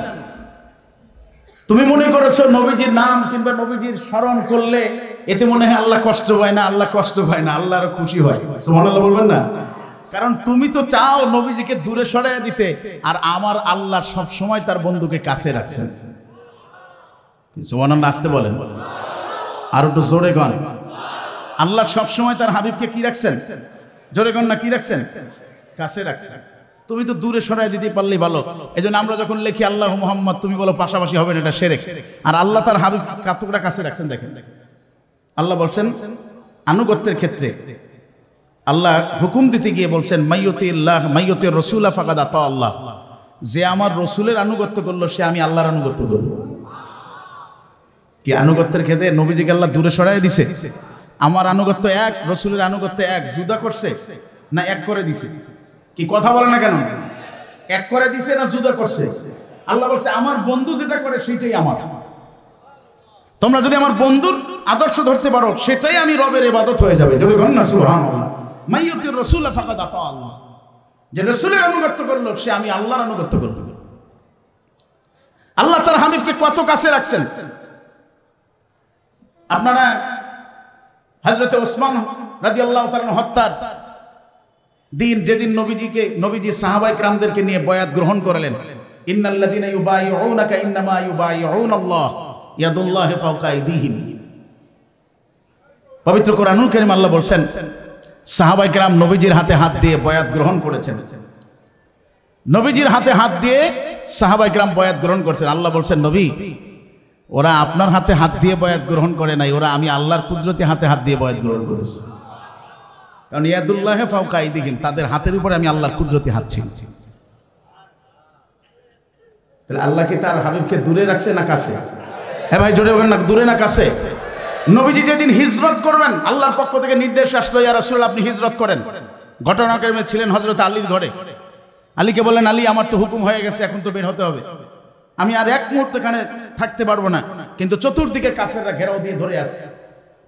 হযরত আলী বললেন আপনি কোনো ভয় পাইয়েন না, আপনি যেই খাটে শোয়া আছেন ওই খাটে আমি ঘুমায় পড়ি, আর আপনার চাদরটা আমার গায়ে দিয়ে দেন। যদি বলেন না সুবহানাল্লাহ, আপনি এই পিছনের রাস্তা দিয়ে বের হয়ে যাবেন। তা নবীজিকে হযরত আলী রাদিয়াল্লাহু তাআলা বলেন আপনি পিছনের রাস্তা দিয়ে বের হয়ে যান, আমি খাটের উপরে থাকি, আপনার চাদরটা আমার গায়ে দিয়ে দেন। নবীজির চাদর মোবারক আলী রাদিয়াল্লাহু তাআলার গায়ে দিয়ে দিল। কাফেররা চতুর্দিক থেকে ঘেরাও ধরে ঘরের দিকে লক্ষ্য করে আসছে। নবীজি ঘর থেকে কেবল বের হবেন, এদিকে কাফেররা ঘরের ভিতরে ঢুকে পড়েছে। ঘরে ঢুকে বিছানা তালাশ করতে যায়, চাদর টান দিয়ে দেখে হযরত আলী শোয়া, নবীজি নাই। ঘর থেকে বের হলো খুব দ্রুত গতিতে, যে মোহাম্মদ বের হয়ে গেছে। আল্লাহ পাক রব্বুল আলামিন বললেন, বন্ধু এক কাজ করেন, কিছু বালু উঠান। সুবহানাল্লাহ বলবেন না? কি উঠান? আরো জোরে গান না, বালু উঠান। তো নবীজি জমিন থেকে এক মুষ্টি বালু উঠাইলেন। বালু উঠাইয়া আল্লাহ বললেন, বালুটা ছুঁড়ে মারেন। নবীজি ছুঁড়ে মারলেন। আমার আল্লাহ আরশে আজিম থেকে ঘোষণা করলেন, ওয়ামা রামাইতা ইয রামাইতা ওয়ালাকিন্নাল্লাহ রামা। আমার হাবিব ওই যে বালু উঠাইলেন, কাফেরদের দিকে ছুঁড়ে মারলেন, ওই বালুটা আপনি ছুঁড়ে মারেন নাই, ওই বালুটা স্বয়ং আমি আল্লাহ নিজে ছুঁড়ে মেরে দিয়েছি। মারলেন নবী, আল্লাহকে আপনি মারেন নাই, মারছি আমি। কি সুবহানাল্লাহ বলবেন না? মারছে কে? নবীজি। বালু উঠাইলেন কে? নবীজি। উঠাইয়া ছুঁড়ে মারলেন, আল্লাহ কয় না, ওটা আপনি মারেন নাই, আমি মারছি। তা আল্লাহ কি তার হাবিবকে দূরে সরাই দিয়েছে না কাছে রাখছে? হ্যাঁ ভাই জোরে না, দূরে না কাছে? কাছে। এই জন্য নবীজিকে আল্লাহ এত ভালোবাসতেন, এত ভালোবাসতেন, ভালোবেসে তার নাম দিলেন হাবিবুল্লাহ। সুবহানাল্লাহ বলবেন না? কি নাম দিলেন? আরো জোরে কান না, হাবিবুল্লাহ। এই দুনিয়াতে যত নবী আসছেন, বাবা আদম থেকে শুরু করে ঈসা রুহুল্লাহ পর্যন্ত, খাতামুল আম্বিয়া নবী মুহাম্মদ সাল্লাল্লাহু আলাইহি ওয়াসাল্লামের দ্বারা নবুয়তের দরজাকে আল্লাহ বন্ধ করে দিলেন। এই সকল নবীদের মধ্যে আল্লাহ পাক রব্বুল আলামিন মহব্বত করে কাউকে এক একটা লকব দিয়েছেন। যেমন ইব্রাহিমকে বলেছেন খলিলুল্লাহ, মূসাকে বলেছেন কালিমুল্লাহ, দাউদকে বলেছেন খলিফাতুল্লাহ, ঈসাকে বলেছেন রূহুল্লাহ। সুবহানাল্লাহ বলেন। আল্লাহ এভাবে করে এক একজনকে এক এক খেতাব দিয়েছেন। আর মুহাম্মদ সাল্লাল্লাহু আলাইহি ওয়াসাল্লামের ব্যাপারে বলা হয়েছে হাবিবুল্লাহ। হাবিবুল্লাহ, খলিল মানে বন্ধু। খলিলুল্লাহ কার বন্ধু? জোরে কথা বলেন না, আল্লাহর বন্ধু। হাবিবুল্লাহ কার বন্ধু? দুইও অর্থের শাব্দিক অর্থ এক, কিন্তু পার্থক্য আসমান জমিন। শাহ আব্দুল হক মুহাদ্দিস দেহলভী রহমাতুল্লাহ তার মাদারজুন নবুওয়াত কিতাবে তিনি লিখেছেন যে খলিল বলা হয় কাকে আর হাবিব বলা হয় কাকে। বুঝাইতে যাই উনি বলেছেন, শোনান, খলিল বলা হয় আল্লাহর ওই বন্ধুকে যেই বন্ধু সব সময় তার রবকে সন্তুষ্ট করার জন্য প্রস্তুত থাকেন। এজন্য সাইয়েদনা হযরত ইব্রাহিম আলাইহিস সালাতু ওয়াস সালাম তিনি সব সময় তার রবকে সন্তুষ্ট করতে চাইতেন।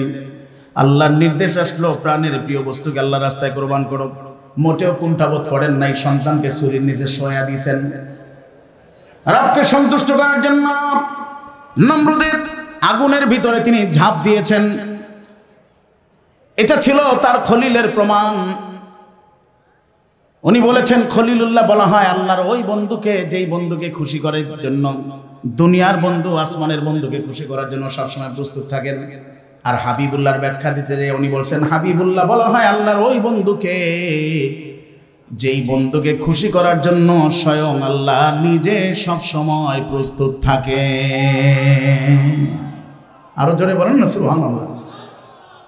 দুনিয়ার বন্ধু আসমানের বন্ধুকে খুশি করে, এর নাম হলো খলিল। আর আসমানের বন্ধু জমিনের বন্ধুকে খুশি করে, এর নাম কি? জোরে কোন না কি? তা পার্থক্য আছে? হ্যাঁ ভাই জোরে কোন আছে?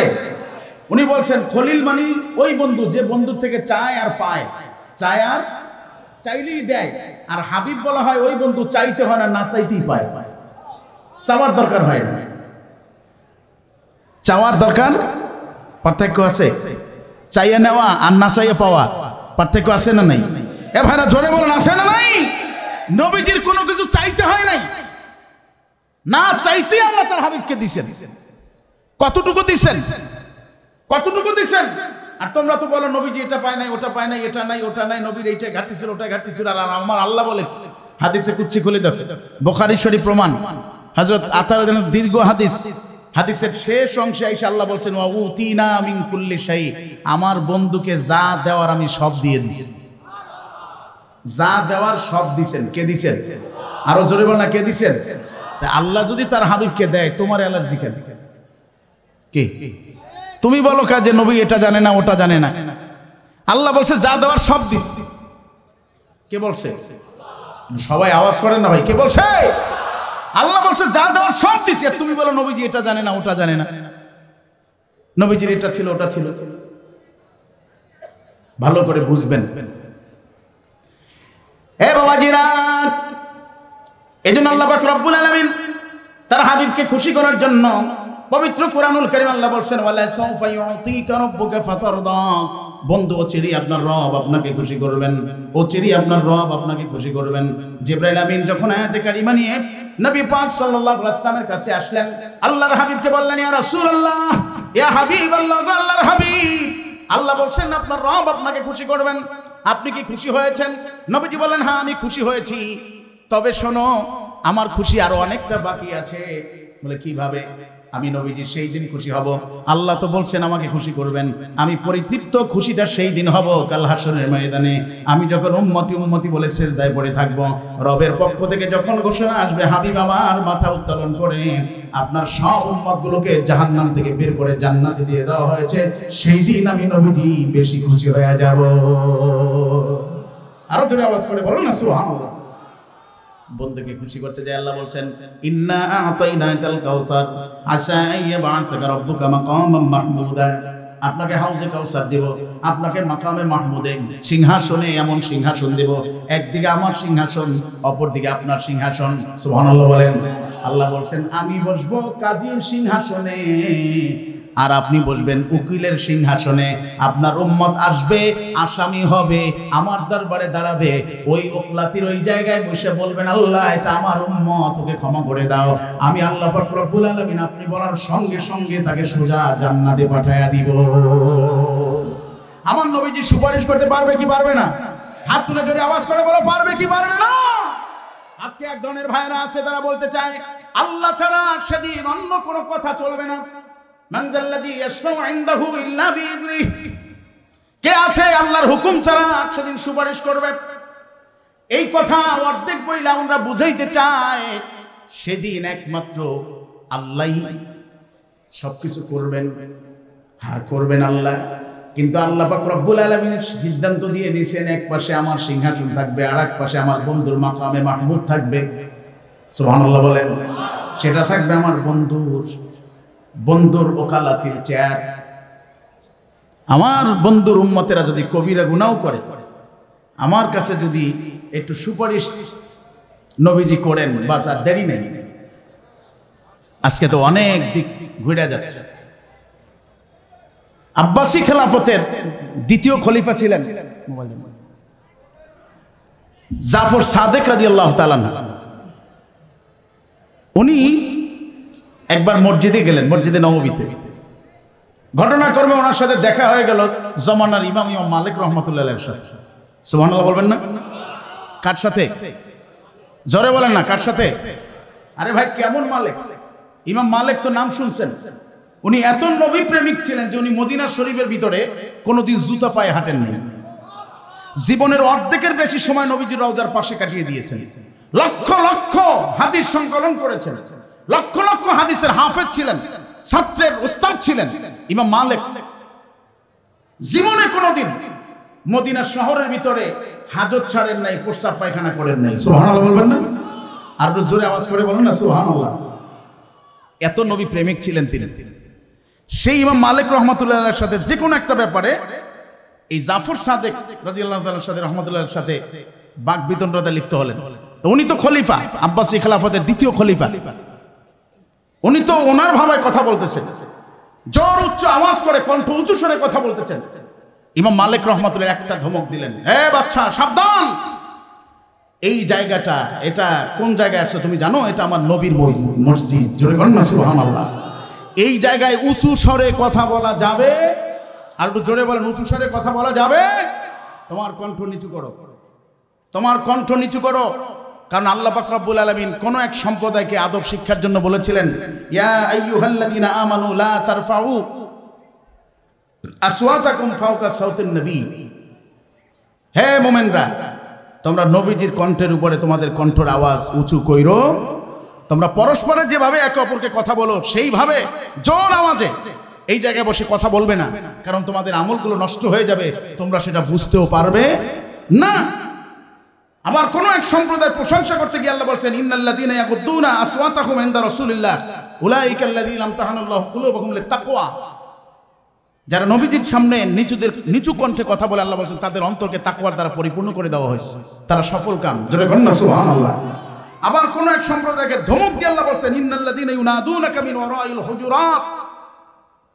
তাদের মধ্যে কিছু সংখ্যক লোক আছে যারা ঘরের পিছন থেকে নবীজিকে উচ্চ আওয়াজে ডাকে, উচ্চ আওয়াজ করে তাকে ডাকে। আল্লাহ পাক রব্বুল আলামিন বলছেন আকসারুহুম লা ইয়াকিলুন, তারা অধিকাংশ নির্বোধ, তারা বুঝে না আমার নবীর সামনে কিভাবে কথা বলতে হয়। সুবহানাল্লাহ বলবেন না? আরো জোরে কন না সুবহানাল্লাহ। এই তালিম যখন মসজিদে নববীতে বসে ইমাম মালিক রাহমাতুল্লাহ আলাইহি জাফর সাদেককে শোনালেন, তখন তিনি স্তব্ধ হয়ে গেলেন, কণ্ঠস্বর তার নিচু হয়ে গেল। ইমাম মালিক এবার তালিম দিচ্ছেন, শুনেন আল্লাহর হাবিবের জীবদ্দশায় তার হুরমত যেভাবে ছিল, আজকে রওজা মুবারকে শুয়ে আছেন সেই একই হুরমতে মর্যাদার সাথে তিনি শায়িত আছেন। চিৎকার দিয়ে বলেন সুবহানাল্লাহ। বিন্দু মাত্র পরিবর্তন হয় নাই। সুতরাং এই জায়গায় উচ্চ স্বরে কথা বললে বেয়াদবি হবে। নবীজি হায়াতুন নবী জিন্দা নবী রওজা মুবারকে শুয়ে আছে। চিৎকার দিয়ে আল্লাহু আকবার। ইমাম জাফর সাদেক বলতেছেন যে ভাই, আমি তো আসলে নবীজির রওজা জিয়ারত করতে আসছিলাম, তো আমি কি রওজার দিকে মুখ করে দোয়া পড়বো, জিয়ারত করবো, না কিবলার দিকে ঘুরে যাব? তো ইমাম মালিক রাহমাতুল্লাহ বলেন, কেন আপনি কিবলার দিকে ঘুরবেন? কেন আপনি কিবলার দিকে ঘুরবেন? আপনি রাসূলের রওজার দিকে ফিরেই মোনাজাত করেন, কারণ তিনি আপনার সুপারিশকারী। একটু জোরে আওয়াজ করে বলা যাবে না? আমাদের সুপারিশকারী কে? জোরে বলেন না, সুপারিশকারী কে? নবী মুহাম্মদুর রাসূলুল্লাহ সাল্লাল্লাহু আলাইহি ওয়াসাল্লাম, তিনি সুপারিশকারী। শাফাআতের অধিকার হাতেতে আপনার, তারায় নবী গো উম্মত গুনাহগার। আল্লাহু আকবার বলেন। নবীজি সুপারিশ করবেন কি করবেন না? করবেন। উনি বললেন যে আপনি কেন আপনার চেহারাকে নবীজি রওজা থেকে অন্যদিকে ঘুরাবেন? কিবলার দিকে ঘোরার কোনো প্রয়োজন নাই। আপনি নবীজির রওজার দিকে ফিরেই মোনাজাত করেন, কারণ তিনি কাল কিয়ামতের ময়দানে আপনার জন্য সুপারিশ করবেন। পবিত্র কোরআনুল কারীম আল্লাহ বলেন, ওয়ালাউ আন্নাহুম ইয যালামু আনফুসাহুম জাউকা ফাস্তাগফিরুল্লাহ ওয়াস্তাগফারা লাহুমুর রাসূল লাওয়াজাদুল্লাহা তাওয়াবার রহিমা। আওয়াজ করে আল্লাহু আকবার। আল্লাহ বলেন, নবী আপনার কোন উম্মত যখন জুলুম করবে, নিজের আত্মার উপরে, নফসের উপরে জুলুম করে, এই গুনাহগার ব্যক্তি আমি রবের দরবারে যখন ইস্তেগফার করতে থাকবে, আপনি যখন তার ব্যাপারে একটু সুপারিশ করবেন, আপনি তার ব্যাপারে একটু সুপারিশ করতে যাইয়া উনি প্রার্থনায় রত আছে, তওবায় রত আছে, লিপ্ত আছে, গুনাহ মাফের জন্য বারবার আমার কাছে আকুতি মিনতি করতেছে, আপনি শুধু আপনার এই মাথাটাকে ডান দিকে একটু কাত করে দিবেন যে আল্লাহ আমার উম্মত এত কইরা তোমার কাছে বলতেছে, তুমি মাফ করে দাও। নবীজিকে আল্লাহ বলছেন, আপনি বলতে দেরি, ওর জীবনের গুনাহ মাফ হতে দেরি হবে। আর একটু জোরে কন না সুবহানাল্লাহ। আপনি শুধু বলবেন যে আল্লাহ করে দেন। আস্তাগফার লাহুমুর রাসূল, রাসূল যদি তার জন্য ইস্তেগফার করেন, তার জন্য যদি আল্লাহর দরবারে সুপারিশ করেন, ক্ষমা চান, আল্লাহ বলেন লাওয়াজাদুল্লাহা তাওয়াবার রহিমা, অবশ্যই আল্লাহ তার জীবনের গুনাহ মাফ করে দিবেন। সুতরাং ইমাম জাফর সাদেককে ইমাম মালিক রাহমাতুল্লাহ বললেন, আপনি নবীজির রওজার দিকে ফিরেই মোনাজাত করেন। আজকে তো অনেকে আছে যে নবীজির রওজার পাশে জায়গা জিয়ারত করতে মন চায় না। কি কথা বলেন, আছে না নাই? আমরা কি নবীজির রওজা জিয়ারত করব? কে কে করবেন হাত তুলে দেখান। করব? নারে তাকবীর। নবীজি বলছেন, মান যারা কবরি বাদা মাউতি ফাকান্নামা যারানি ফি হায়াত, যে আমার রওজা শরীফ জিয়ারত করলো, সে কেমন যেন আমি নবীজির জীবদ্দশায় আমার সাথে সাক্ষাৎ করব।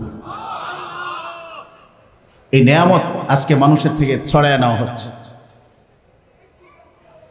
এ বাবাজিরা আমার ভালো করে বুঝেন, সেই নবী আল্লাহ পাক রব্বুল আলামিন পবিত্র কোরআনুল কারীমে সূরা ইখলাস হুয়াল্লাহু আহাদ বলে না বলে আল্লাহ পাক রব্বুল আলামিন চাচ্ছেন তিনি যে এক, এই কথাটা তার বন্ধুর জবান থেকে বের হয়ে যাক, এটা আল্লাহর কাছে বড় ভালো লাগবে, মজা লাগবে। এই জন্য আল্লাহ বললেন, বন্ধু কুল, আমি যে এক, এই কথাটা আপনার জবান দিয়ে বইলা দেন। আরো জোরে করেন না সুবহানাল্লাহ। আল্লাহর পরিচয় দিতে গিয়ে আল্লাহ তার হাবিবকে সঙ্গে নিয়ে নিছেন। সুবহানাল্লাহ বলবেন না?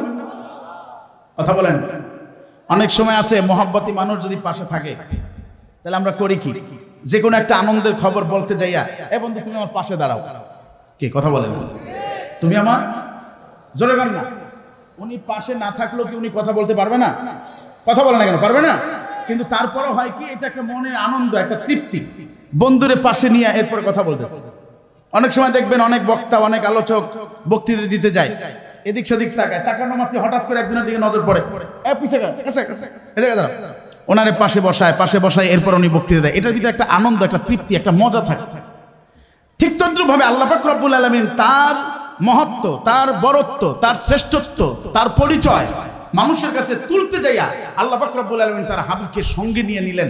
বন্ধু আমি তো এক, এটা আপনিও জানেন, তো আমি না বলে আপনি আপনার জবান দিয়ে একটু বলে দেন, জোরে বলেন না সুবহানাল্লাহ। এই জন্য আল্লাহ বলছেন কুল হুয়াল্লাহু আহাদ, বন্ধু বলুন আল্লাহ কয়জন? হাত উঁচু করে জোরে আওয়াজ করবে না, কয়জন? আরো জোরে না, কয়জন? তার কোনো শরীক আছে? লা জিদ্দা ওয়ালা নিদ্দা ওয়ালা হাদ্দা লি মাওলা, লা শিবহা ওয়ালা মিসলা ওয়ালা কুফুয়া লি মাওলা, ফারদুন সামাদুন আন সিফাতিল খালকি বারিউ, রাব্বুন জালিউন খালাকাল খালকা কামালা, লা মানি আলা হাজিবা লিল্লাহি তাআলা, আল্লাহ না কামা কানা ওয়ালা ওয়াখতা জাওয়ালা। তিনি কে? তুই হাত উঁচু করে বলো না, তিনি কে? আল্লাহ। এ মুহাজিরা,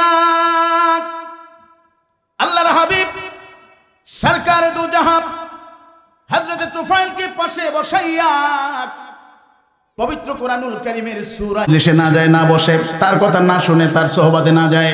কথা বলেন ঠিক না ঠিক? এই জন্য তাকে সংবর্ধনা দিল, গণ সংবর্ধনা, কত রকমের খাবার, কত রকমের বিশুদ্ধার নবী সম্পর্কে। কিন্তু তারপর আল্লাহ পাক রব্বুল আলামিন তোফায়েলকে নবীজির সামনে হাজির করে দিলেন।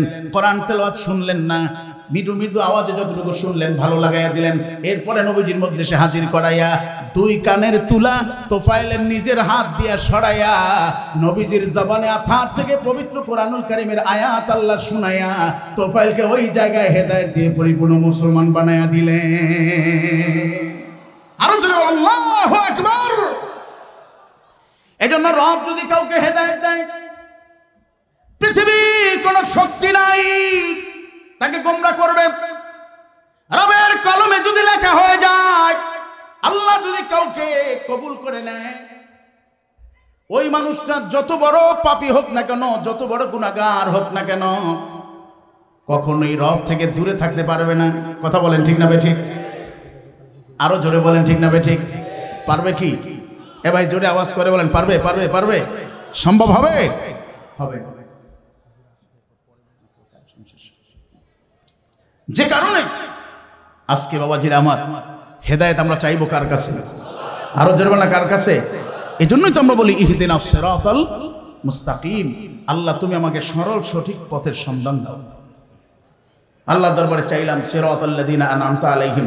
আল্লাহ দেখেছি, বুঝেছি, পড়েছি, শুনেছি তোমার অনেক বান্দারা নিয়ামত প্রাপ্ত হয়েছেন। তো যেই যেই বান্দারা তোমার পক্ষ থেকে নিয়ামত প্রাপ্ত হয়েছে, ওই নিয়ামত প্রাপ্ত বান্দাদের রাস্তায় আমারে চালাও। সুবহানাল্লাহ বলেন। কার কাছে চাইলাম? জোরে বলেন না, কার কাছে? আল্লাহ পাক রব্বুল আলামিন জানাই দিলেন, আনআমাল্লাহু আলাইহিম মিনান নাবিয়্যিন ওয়াস সিদ্দিকিন ওয়াস শুহাদাই ওয়াস সালিহিন। ও আমার বান্দারা, হেদায়েতের রাস্তা চাও, সরল সঠিক পথের সন্ধান চাও, আমি তোমাকে সরল সঠিক পথের ব্যাখ্যা না দিয়া যারা এই পথে চলেছে তাদের নামগুলো আমি বলে দেই। আমরা চাইছি পথের সন্ধান, আল্লাহ দিছে ব্যক্তির সন্ধান। সুবহানাল্লাহ বলবেন না? কি সন্ধান দিছে? আচ্ছা বলেন তো দেখি, কোন ব্যক্তি জীবনে এই নারায়ণগঞ্জ থেকে ঢাকা যায় নাই, ধরে নিলাম যায় নাই, জিন্দিগিতে যায় নাই, ঢাকার ভিতরে অলিগলির পথ সে চিনে না, যাত্রাবাড়ি কয় কোন জায়গায়, ধোলাইপার কোনটা, জীবনে কোনোদিন চেনে না। এরকম একজন ব্যক্তি মনে করেন শুনছে যে এখান থেকে বাস যায়, টিকিট কাউন্টার যাইয়া যিনি টিকিট কাটেন ওনাকে বলতেছে, ভাই আমি একটু অমুক জায়গায় যাব, কিন্তু চিনি না, আমার একটু বাস যেখানে থামবে ওখান থেকে এই জায়গাটার দূরত্ব কতখানি, এটা একটু আমার লিখে দেন। তা আমি ওই বাস স্টপ থেকে আমি ওখানে যাই হাজির হব। তো উনি কাগজ কলম দিয়ে লিখতেছে, হঠাৎ করে পাশে একজন ভদ্রলোক এসে দাঁড়াইছে, ভাই আমি ঢাকা যাবো, একটা টিকিট দেন। দিছেন। তো কন্ট্রাক্টর চিন্তা করলেন যে একটু জিজ্ঞেস করে দেখি উনি কোথায় যাবে। ভাই আপনি যাবেন কই? ওই জায়গায়? না আমি যাবো ধোলাইপাড়। উনি তো দাঁড়ায় রয়েছে ধোলাইপাড়ের ঠিকানার জন্য। কি কথা বুঝেন নাই? এখন কন্ট্রাক্টর বলতেছে অত সময় নাই, আপনি এক কাজ করেন, উনিও ধোলাইপাড় যাইবে, ওই জায়গায় যাই আবার কোন দিক দিয়ে, কোন দিকে ডাইনে না বাঁয়ে আর কোন দিকে হাঁটে যাবেন, যার যারা হারিয়ে যাবেন, উনি ধোলাইপাড় যাইবে, উনি বাস স্টপ থেকে নাইমা যেই জায়গায় যাইবে আপনি সেই জায়গায় চলে গেলে ওই জায়গায় ধোলাইপাড়। কি কথা বলেন? আচ্ছা বলেন তো দেখি, কাগজের লেখার চাইতে সহজ হইল কোনটা? লেখা সহজ হয়েছে না ব্যক্তি সহজ হয়েছে? কি জোরে কর না, কোনটা? ব্যক্তি সহজ। তার মানে আমি যদি কোথাও কোনো জায়গা না চিনি, আমার বন্ধু যদি চেনে, তাহলে আমার বন্ধুর পথ ধরলেই আমি ওই জায়গায় যাইতে পারবো। কি কথা বলেন, ঠিক না বেঠিক? গাড়ি যেখানে নাম থামবে আমি সেই জায়গায় থেকে নামবো, এটা আমার জন্য সহজ। কিন্তু ওই যে পথে পথে লিখে দাও এটা আমার জন্য কঠিন। এই জন্য আল্লাহ পাক রব্বুল আলামিন সহজভাবে মানুষকে বোঝানোর জন্য বলছেন, নিয়ামতপ্রাপ্ত বান্দা কারা কারা জানো? আনআম আল্লাহু আলাইহিম মিনান নাবিয়্যিন, এক, আমার পথে চলে নিয়ামত পেয়েছেন নবীরা, সিদ্দিকরা, শহীদরা, সালেহ ব্যক্তিরা। তুমি যদি এই 4 শ্রেণীর বান্দার পথ ধরতে পারো তাহলে তুমি নিয়ামত প্রাপ্ত হয়ে যাবে, তুমিও সিরাতুল মুস্তাকিমের উপরে থাকবে। জোরে বলুন না সুবহানাল্লাহ। তো এখন আমরা বুঝতে পারি যে সিরাতুল মুস্তাকিমের পথ কোনটা? নবী, সিদ্দিক, শহীদ, সালেহদের পথ। কি কথা বলেন না? নবী বলেন, নবী, সিদ্দিক, শহীদ, সালেহ, যারা নেককার, মানে কোরআনকে পড়ে, কোরআন হাদিস পড়ে, কোরআন সুন্নাহ পড়ে, সেই অনুযায়ী আমল করে, এরা হলো সাদেক, নেককার। এই 4 শ্রেণীর বান্দারা হলো নিয়ামত প্রাপ্ত। তাহলে আমি যদি নবীদের পথ ধরি, সিদ্দিকদের পথ ধরি, শহীদদের পথ ধরি, সালেহ ব্যক্তিদের পথ ধরি, তাহলে আমি কি নিয়ামত প্রাপ্ত হব কি হব না? যেহেতু তারা নিয়ামত প্রাপ্ত হয়েছে। এই জন্য আমাদেরকে অনেক সময় ভুল বুঝাইতে যাইয়া বলে কি, কোরআন হাদিস আছে না, তো অমুকের কাছে যাওয়া লাগবে কিতে, তমুকের কাছে যাওয়া লাগবে কিতে, অমুক আলেমের ধারণা দ্বারা লাগবে কিতে, তুমি কি পড়তে পারো না? যদি না পারো বাংলায় না পড়ো, বাংলা কিতাব দিয়া আর কোরআন হাদিস নিজে নিজে পড়েই যদি সবকিছু বুঝতো, তাহলে এই দেশের মানুষ বড় বড় পিএইচডি করতো, সবাই ডাক্তার হইতো। কারণ বাজারে হোমিওপ্যাথিক, অ্যালোপ্যাথিক, কবিরাজি, আরো দার্শনিক অনেক কিতাব আছে না নেই? কি কথা বলেন, আছে না নেই? তারপর ডাক্তারের কাছে লাইন দেয় কেন? ডাক্তারের কাছে যায় লাইন দেয় কেন? কিসের জন্য যাওয়া লাগে? তুমি তো জানো বাথরুম হইলে কোন ট্যাবলেট খাওয়া লাগে, প্রেসার হইলে কি খাওয়া লাগে, সবই তো তুমি জানো। তো তুমি তো নিজে নিজে পয়রা ওখান থেকে ফার্মেসি থেকে ঔষধ আনা খাইতে পারো। কিন্তু ভাই, প্রেসারের অনেক ধারা আছে, প্রেসার কোন পর্যায়ে আছে সেইটার ট্রিটমেন্ট দেয় কে? ওইটার উপরে নির্ভর করে এরপর ট্যাবলেট দেয়। একই ধরনের ট্যাবলেট, কিন্তু পাওয়ারই ভিন্ন, এক একটা এক এক পাওয়ার। কি কথা বল না কেন? জোরে কর না, ঠিক না বেঠে? গ্যাস্ট্রিকের ট্যাবলেট কোনোটা শরীর কষা করে, কোনোটা পেট নরম করে, কি আছে না নেই? কি কথা বল না কেন? গ্যাস্ট্রিকের ট্যাবলেট, তো গ্যাস্ট্রিকের ট্যাবলেট আছে, গ্যাস্ট্রিকের ক্যাপসুল আছে, এইগুলোর মধ্যে আবার প্রকার আছে। এমন কিছু ট্যাবলেট আছে, ঔষধ আছে যেটা শরীর কড়া করে ফেলায়, আবার এমন আছে কষা দূর করে, পেট নরম করে ফেলায়, নাম তো গ্যাস্ট্রিকের ট্যাবলেট। এইটা বুঝাই দেবে কারা? এইটা বুঝাবে ডাক্তার, যে আপনার শরীরের সাথে এইটা ম্যাচ হবে না, আপনার খাইতে হবে এই ট্যাবলেটটা। কি কথা বল না? জোরে বল না। ঠিক তদ্রুপ ভাবে নিজে নিজে কোরআন হাদিস পড়েই মুফতি মুহাদ্দিস হওয়া যায় না, আমল করা যায় না। আমল করতে গেলে একজন আমলওয়ালা, যিনি প্র্যাকটিক্যাল কোরআন হাদিস পড়ে আমল করছে, তাদের কাছে যাইতে হয়। তারাই হলো সালেহ, তারা হলো নেককার, তারা হলো সাদেক বান্দা। কথা বলেন ঠিক না ভাই? কে বলেছেন? কি জোরে বল না? কে? আরো জোরে বল না কে? আল্লাহ বলছেন। মুহতারাম হাজিরিন, ভালো করে বুঝেন। বর্তমান সময় ফিতনার যুগ, মানুষ এদিক ওদিক বিভিন্ন দিকে নিয়ে যাচ্ছে, ধোঁকা দিচ্ছে। এই থামো, বস। বিভিন্ন দিকে নিয়ে যাচ্ছে আমাদের। এজন্যই পবিত্র কোরআন কারীমে আল্লাহ বলছেন, আল্লাযী ওয়াসওয়াসু ফি সুদুরিন নাস মিনাল জিন্নাতি ওয়ান নাস। মানুষের অন্তরে দাগা দেয় 2 ধরনের ব্যক্তি। কয় ধরনের? একটু জোরে গান না। 2 ধরনের। তাদেরকে আল্লাহ পবিত্র কোরআন শরীফে বলছেন শয়তান। কি বলছে? সবাই বলেন না, শয়তান বলছে। শয়তান কয় ধরনের, কয় জাতি থেকে? জোরে কন না। দুই জাতি থেকে। এক হইল জিন জাতি আর এক হইল মানব জাতি। মিনাল জিন্নাতে অন্নাস। জিন শয়তান যদি কারো ধরে, কারো যদি ধোকা দেয়, আয়াতুল কুরসি পড়েন, সারকুল পড়েন, সূরা জিনের কিছু অংশ পড়েন, কথা বোঝে নাই, এগুলো পড়ে ঝাড়ফুঁক দেন, ও চলে যাবে, থাকতে পারবে না। আজান দেন, জিকির করেন, ইস্তেগফার পড়েন, শয়তান ওখান থেকে বাইরে থাকবে না। কিন্তু এমন এক জাতি আছে যে সব সময় পিছনে লেগে থাকবে, ও কিন্তু ছুটবে না। কোনো দোয়া দুরূদ তাসবিহ তাহলিল কোনো কিছুতে কাজ হবে না। সে হলো মানব জাতির মধ্যে থেকে যে ওয়াসওয়াসা দেয় মানুষকে, কথা বলেন ঠিক না ভাই? ঠিক। ওরে কোনো দোয়া দুরুদে ফিরান যাবে না। ওর থেকে যদি নিজেকে সেভ করতে হয়, আল্লাহ পাক রব্বুল আলামিন তোমাকে আমাকে থিওরি দিয়ে দিয়েছেন, কুনু মা সাদিকিন। এই মানব শয়তানের হাত থেকে বাঁচতে হলে নেককার যারা, বুজুর্গ যারা, আল্লাহওয়ালা যারা, কোরআন সুন্নাহর অগাধ জ্ঞানের অনুসরণ করণে যারা, তাদের সঙ্গী হয়ে যাও, কথা বলেন ঠিক না ভাই? ঠিক। তা না হলে তোমার ঈমান, আমল, তাকওয়া, লেবাস, পোশাক সব হারাইবে। আর সেই জন্যই এই সাদেক যারা, নেককার যারা, তাদেরকে আমরা আমাদের মুরব্বী হিসাবে কবুল করেছি, মুরব্বী হিসাবে মেনে নিয়েছি। তারাই হলেন আমাদের মুরব্বী, তারা আমাদের শায়েখ, তারা আমাদের পীর, তারা আমাদের ওস্তাদ, কথা বলেন ঠিক না ভাই? ঠিক। আরো জোরে বলেন ঠিক না ভাই? ঠিক। আল্লাহ পাক রব্বুল আলামিন বলছেন, ইয়া আইয়ুহাল্লাযীনা আমানুত্তাকুল্লাহ, হে ঈমানদাররা আল্লাহকে ভয় করো, ওয়া কুনু মা'আস সাদিকিন। আমানু ঈমানদার, ঈমানদার কারা? যারা আল্লাহর বন্ধু। সুবহানাল্লাহ বলেন। আল্লাহু ওয়ালিয়ুল্লাযীনা আমানু, ঈমানদাররা হলেন আল্লাহর বন্ধু। সেই বন্ধুদেরকে আল্লাহ বলছেন ইত্তাকুল্লাহ, ভয় করো কাকে? আল্লাহকে ভয় করো। এর ব্যাখ্যায় আসছে আল্লাহর যাবতীয় হুকুম, যেটা হালাল করেছেন সেটা মানো, যেটা হারাম করেছেন সেটা বর্জন করো। আল্লাহর ভয়, গুনার কাজ ছেড়ে দাও। একে বলা হয়েছে মুত্তাকি। সুবহানাল্লাহ বলবেন না? কি বলা হয়েছে? যেটা করবে তাকে বলা হয়েছে মুত্তাকি। তার মানে যেটা হালাল, যেটা বৈধ, যেটা আল্লাহর নির্দেশ, নামাজ, রোজা, হজ, যাকাত, পর্দা, শরীয়তের আমল, রাসূলের সুন্নাত তরিকার আমল, এই যে রাসূলের উসওয়ায়ে হাসানাগুলো, এগুলো নিজের জীবনে বাস্তবায়ন করা, যিনি করেন তাকে বলা হয়েছে মুত্তাকি। এখন আল্লাহ পাক রব্বুল আলামিন বলছেন, মুত্তাকি হয়ে থাকলে হবে না, তোমার এই মুত্তাকি বেশি দিন থাকবে না। তোমার পিছনে দুই জাতি লেগে আছে, জিন জাতি, মানব জাতি।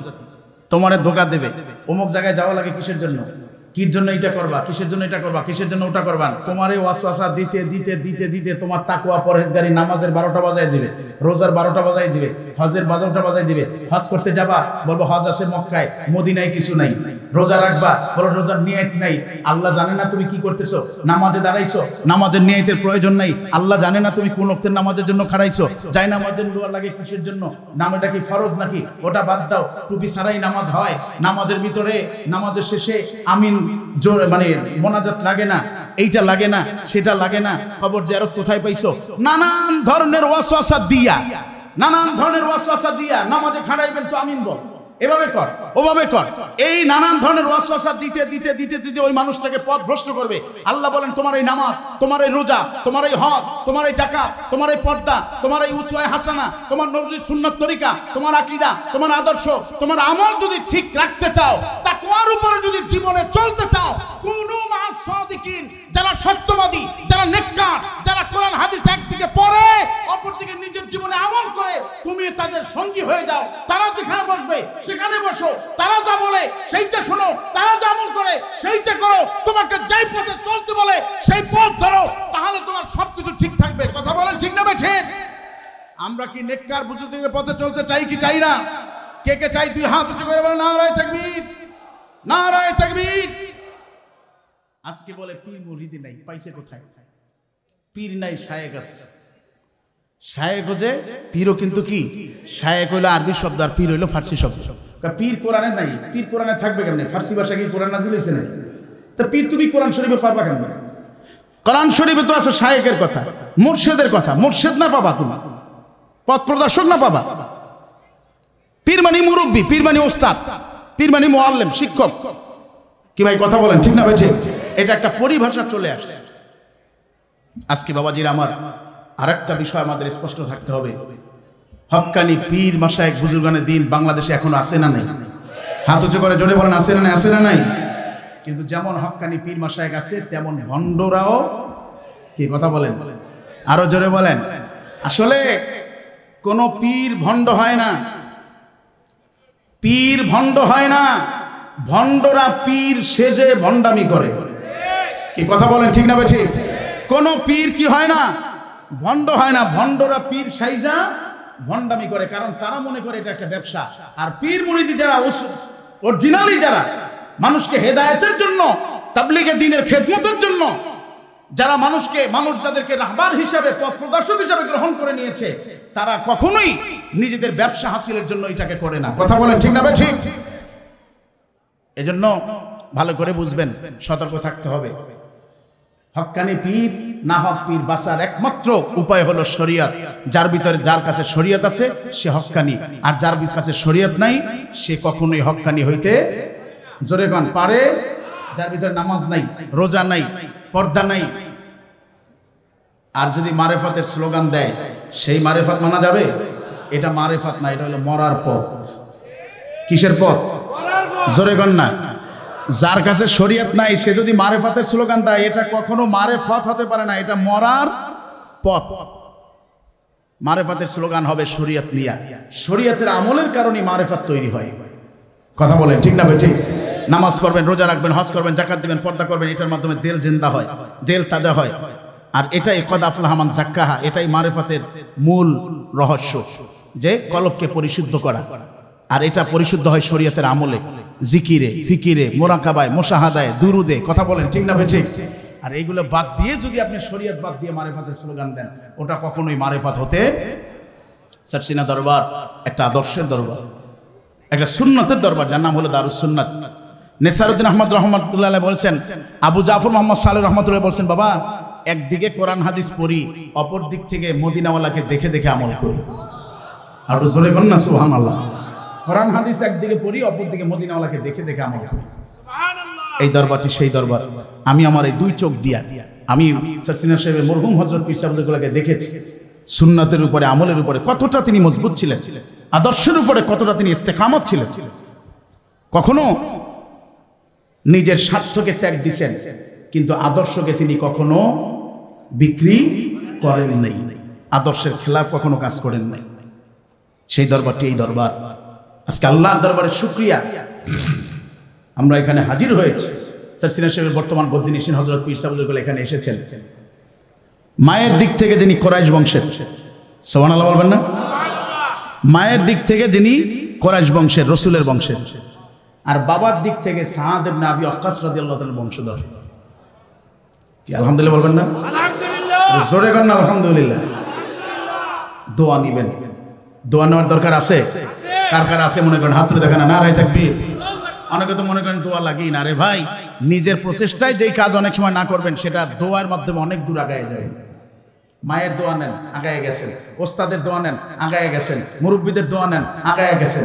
আল্লাহওয়ালাদের দোয়া নেন, আগায় গেছেন। কথা বলেন ঠিক না ভাই ঠিক? দোয়ায় কাজ হয় না? হয় না? হয়। এই জন্য দোয়ার দরকার আছে। মাহফিলে আসলেন, শুই নেই হাঁটা দেবেন, চলে যাবেন না, এরকম তো না হয়। যাকে আপনি ভালোবাসেন, যার নসিহতগুলো শুনেছেন, হাতে হাত রেখে আল্লাহওয়ালা ব্যক্তিদের সাথে, হক্কানি আলেমদের সাথে মুসাফা করে যান। নবীজি বলেছেন, মান সাফা আলেমান ফাকান্নামা সাফাহানি।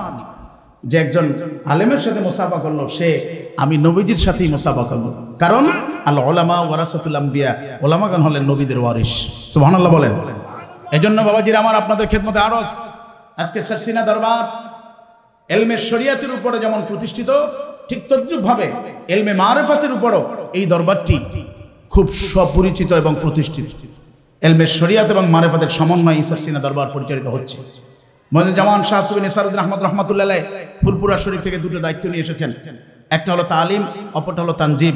তিনি বলেছেন, আমাকে দুইটা দায়িত্ব দিয়ে আমার পীর আমাকে বাংলাদেশে পাঠাইছেন। একটা হলো তালিম, আমি তালিমের জন্য করেছি মসজিদ, মাদ্রাসা, খানকা। তানজিমের জন্য আমি করেছি সংগঠন বাংলাদেশ জমিয়াতে হিজবুল্লাহ। হক্কানি আলেম তৈরি করার জন্য নেসারউদ্দিন আহমদ রহমাতুল্লাহ আলাইহি, আবু জাফর মোহাম্মদ সালেহ রহমাতুল্লাহ আলাইহি এই বাংলাদেশে 1 নয় 2 নয় 4.5 থেকে 5,000 নেসারি এবং সালিয়া মাদ্রাসা তারা প্রতিষ্ঠা করেছেন। আলহামদুলিল্লাহ বলেন, আলহামদুলিল্লাহ বলেন। কয় হাজার? 4.5 থেকে 5,000 নেসারিয়া সালিয়া, যেগুলো সরকারি এমপিওভুক্ত। উদ্দেশ্য ছিল কি? হক্কানি আলেম হবে। কিন্তু আজকে বর্তমানে সেই মাদ্রাসাগুলোর অবস্থা আপনারাই দেখতে পাচ্ছেন। আমি ভাঙ্গায় বলার দরকার হয় না, হাতে গোনা কয়েকটা মাদ্রাসা, বেশি না। এই 4.5 থেকে 5,000 মাদ্রাসাগুলোর মধ্যে থেকে 20 থেকে 25টা মাদ্রাসা আছে যেটা পরিপূর্ণ শরীয়তের উপরে চলতেছে, যেখানে পর্দা আছে, লেবাস আছে, সুন্নাত তরিকা আছে, আমল আছে, আখলাক আছে। আর বাকিগুলো যা আছে, পর্দা নাই, টুপি নাই, কথা বোঝা নাই, চরিত্র নাই। মাদ্রাসার এমনও ছাত্র আছে দেখলে বুঝতেই পারবে না যে মাদ্রাসার ছাত্র না স্কুলের ছাত্র। অনেক ছাত্র আছে নামাজই পড়ে না, দাড়ি নাই, কি এরকম ছাত্র আছে? কি জোরে কর না কেন? আছে আছে আছে। মাদ্রাসা তো এই জন্য না। তুমি মাদ্রাসার ছাত্র পরিচয় দাও, মাদ্রাসায় পড়ো কিসের জন্য? আলেমের জন্য, আলেম হবা। তোমার যদি সম্পদের খেয়াল থাকে, তুমি মাদ্রাসা বাদ দিয়ে কলেজে পড়ো, ইউনিভার্সিটিতে পড়ো, তোমার বড় বড় চাকরি তোমার জন্য অপেক্ষা করতেছে। কিন্তু তুমি এখানে আসছো আদর্শের জন্য, আমলের জন্য। তোমার দ্বারা আমলের খেলাফ কাজ হবে কেন? কি কথা বলেন, ঠিক না বেঠিক? উদ্দেশ্য যদি দিন শেখা হয়, দিন বোঝা হয়, দিন আমল হয়, তো তোমার দ্বারা এটা হবে কেন? তাহলে বোঝা যায় তোমার দ্বারা কিয়ামতের আলামত প্রকাশ পাচ্ছে। নবীজি বলছেন কিয়ামতের আলামতের মধ্যে একটা হলো তুআল্লিমান নাস আলি গায়রিদ দ্বীন। মানুষ দিন শিখবে, ধর্ম শিখবে, উদ্দেশ্য থাকবে দুনিয়া। কি উদ্দেশ্য থাকবে? জোরে বল না, কি উদ্দেশ্য? আল্লাহর সন্তুষ্টি, এটা উদ্দেশ্য থাকবে না। তুমি এলেম শিখতেছো, বড় এক চাকরি হবা, মুহাদ্দিস হবা, মুফাসসির হবা, মুফতি হবা, বাস ওই পথ তোমার দুনিয়ার এই পথ। আখিরাতে তোমার জন্য কোনো কিছু আর বাকি থাকবে না। বাবাজিরা আমার, এই সকল মাদ্রাসাগুলো তারা প্রতিষ্ঠা করলেন হক্কানি আলেম তৈরি করার জন্য। কিন্তু এখন বর্তমান সময়ে সেই মাদ্রাসাগুলোর অবস্থা এরকম হয়ে গেছে, যে কারণে 80-র দশকে 1985 সালে মুহাদ্দিস আবু জামান সালেহ রহমতুল্লাহ আরেকটা মাদ্রাসা করলেন, যে মাদ্রাসার নাম হলো দিনিয়া মাদ্রাসা। বর্তমান মরহুম হযরত পীর সাহেব হুজুর কেবলা আবু জামান সালেহ রহমতুল্লাহকে জিজ্ঞাসা করলেন, বাবা বাড়িতে এত বড় কামেল মাদ্রাসা, যেহেতু সারা বাংলাদেশের সর্বপ্রথম কামেল মাদ্রাসা হলো সারসিনা কামেল মাদ্রাসা। কথা বুঝেন নাই? বাংলাদেশের প্রথম কামেল মাদ্রাসা কোনটা? সারসিনা কামেল মাদ্রাসা, বাংলাদেশের মধ্যে প্রথম কামেল মাদ্রাসা। তখন এই ঢাকা আলিয়া হয় নাই, খুলনা আলিয়া হয় নাই। কথা বুঝে আসছে? প্রথম কামেল মাদ্রাসা সারসিনা মাদ্রাসা। সর্বপ্রথম আলিয়া মাদ্রাসায় বুখারীর দর্স দেওয়া হয়েছে সারসিনা মাদ্রাসায়। নিয়াজ মকদুম খত্তানি হুজুর রহমতুল্লাহি আলাইহি সেই ভারত থেকে এসে বাংলাদেশে বুখারীর দর্স দিয়েছেন সারসিনা কামেল মাদ্রাসায়। তো হুজুর বললেন, এত বড় মাদ্রাসা থাকতে আবার এই ছোট করে মাদ্রাসার দরকার? আবু জামান সালেহ রহমতুল্লাহ উত্তর দিলেন, বাবা বড় গাছটার নিচে ছোট একটা চারা গাছ রোপণ করে গেলাম, কোনোদিন যদি বড় গাছটা মারা যায়, এই চারা গাছটাই সেদিন বড় হয়ে যাবে। আর একটু জোরে করেন না সুবহানাল্লাহ। 2000 সাল যখন আসলো, বর্তমান মরহুম হযরত পীর সাহেব হুজুর রহমাতুল্লাহ আলাইহি তিনি বললেন, আর বসে থাকা যায় না, মাদ্রাসার যে অবস্থা চলতেছে, দিন থাকবে না, সিলেবাস একনীতি চলে যাচ্ছে, আকীদা বিভিন্ন ভাবে মানুষ পোষণ করছে, সুন্নাত ছেড়ে দিয়েছে, আমল ছেড়ে দিয়েছে। এই মাদ্রাসা দ্বারা আর আখিরাতের কোনো কিছু কামনা করা যায় না। তখন হুজুর কেবলা ওই ছোট্ট চারা গাছটার নিচে পানি ঢালা শুরু করলেন 2000 সাল থেকে। হুজুর সেটাকে বড় করার জন্য আস্তে আস্তে আস্তে আস্তে 2000 সাল থেকে শুরু করে 2024 সাল, এই 24টা বছর পর্যন্ত হুজুর কষ্ট করেছেন। সারা বাংলাদেশের মানুষের কাছে দাওয়াত দিয়েছেন, দিনিয়ার আন্দোলন করেছেন। করতে যাইয়া হযরত পীর সাহেব হুজুর কেবলা নিজের হাতে এই বাংলাদেশে আলিয়া মাদ্রাসা বাদে এই দিনিয়া মাদ্রাসা প্রতিষ্ঠা করছেন 2500। কি আলহামদুলিল্লাহ বলবেন না? কয় হাজার? 2500 দিনিয়া মাদ্রাসা বাংলাদেশে প্রতিষ্ঠিত হয়েছে। এটা আমার মরহুম হযরত পীর সাহেব হুজুর কেবলার তাজদিদি আন্দোলন, দিনিয়া মাদ্রাসা। এই দিনিয়ার স্লোগান সারা বাংলাদেশে উঠে গেছে। বর্তমান হযরত পীর সাহেব হুজুর কেবলা এই 4-5 মাসের ব্যবধানে হুজুর কেবলার দ্বারা প্রায় 200 দিনিয়া মাদ্রাসা প্রতিষ্ঠা হয়েছে। একটু জোরে বলেন আলহামদুলিল্লাহ। আরো জোরে বলেন, একটু দেখতে থাকেন আলহামদুলিল্লাহ।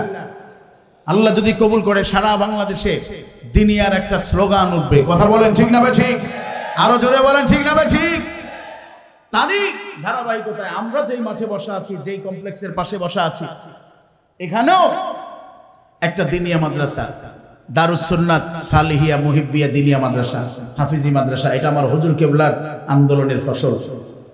হুজুর কেবলার হাতকে শক্তিশালী করার জন্য আপনাদের এই নারায়ণগঞ্জবাসী যারা আছেন, এখানের আশপাশে যারা রয়েছেন, এই মজলিসে অনেকে রয়েছেন, আমাদের জমিয়ত হিজবুল্লাহ নেতৃবৃন্দ, সভাপতি, সেক্রেটারি সাহেব সহ, তারা হুজুর কেবলার এই হাতকে শক্তিশালী করার জন্য অর্থ দিয়ে, শ্রম দিয়ে, জমি দিয়ে আপনাদের কাছ থেকে সাহায্য চেয়েছে এই মাদ্রাসাটি এই পর্যন্ত এনেছে। এখানে দিনিয়া মাদ্রাসা চলতেছে, হাফিজি মাদ্রাসা চলতেছে। আজকে একদিকে হুজুর কেবলার ইসালে সব হুজুরের শুভাগমন মাহফিল, অপরদিকে এখানে হাফিজি মাদ্রাসা থেকে কয়েকজন ছাত্র পবিত্র কোরআনুল কারীমের হেফজ সম্পন্ন করেছে। আলহামদুলিল্লাহ বলেন, আলহামদুলিল্লাহ বলেন, একটু জোরে করেন আলহামদুলিল্লাহ। 15 জন ছাত্র এখান থেকে হেফজ সম্পন্ন করেছে। তাদের আজকে দস্তরবন্দি হযরত পীর সাহেব হুজুরগুলা নিজের হাতে তাদেরকে পাগড়ি পরিধান করিয়ে দিবেন। আলহামদুলিল্লাহ বলবেন না? আপনারা খুশি না বেজার? কে কে খুশি হলেন দুই হাত তুলে দেখান। নারায়ে তাকবীর, নারায়ে তাকবীর। দুনিয়ার আলো, দুনিয়ার আলো, নারায়ে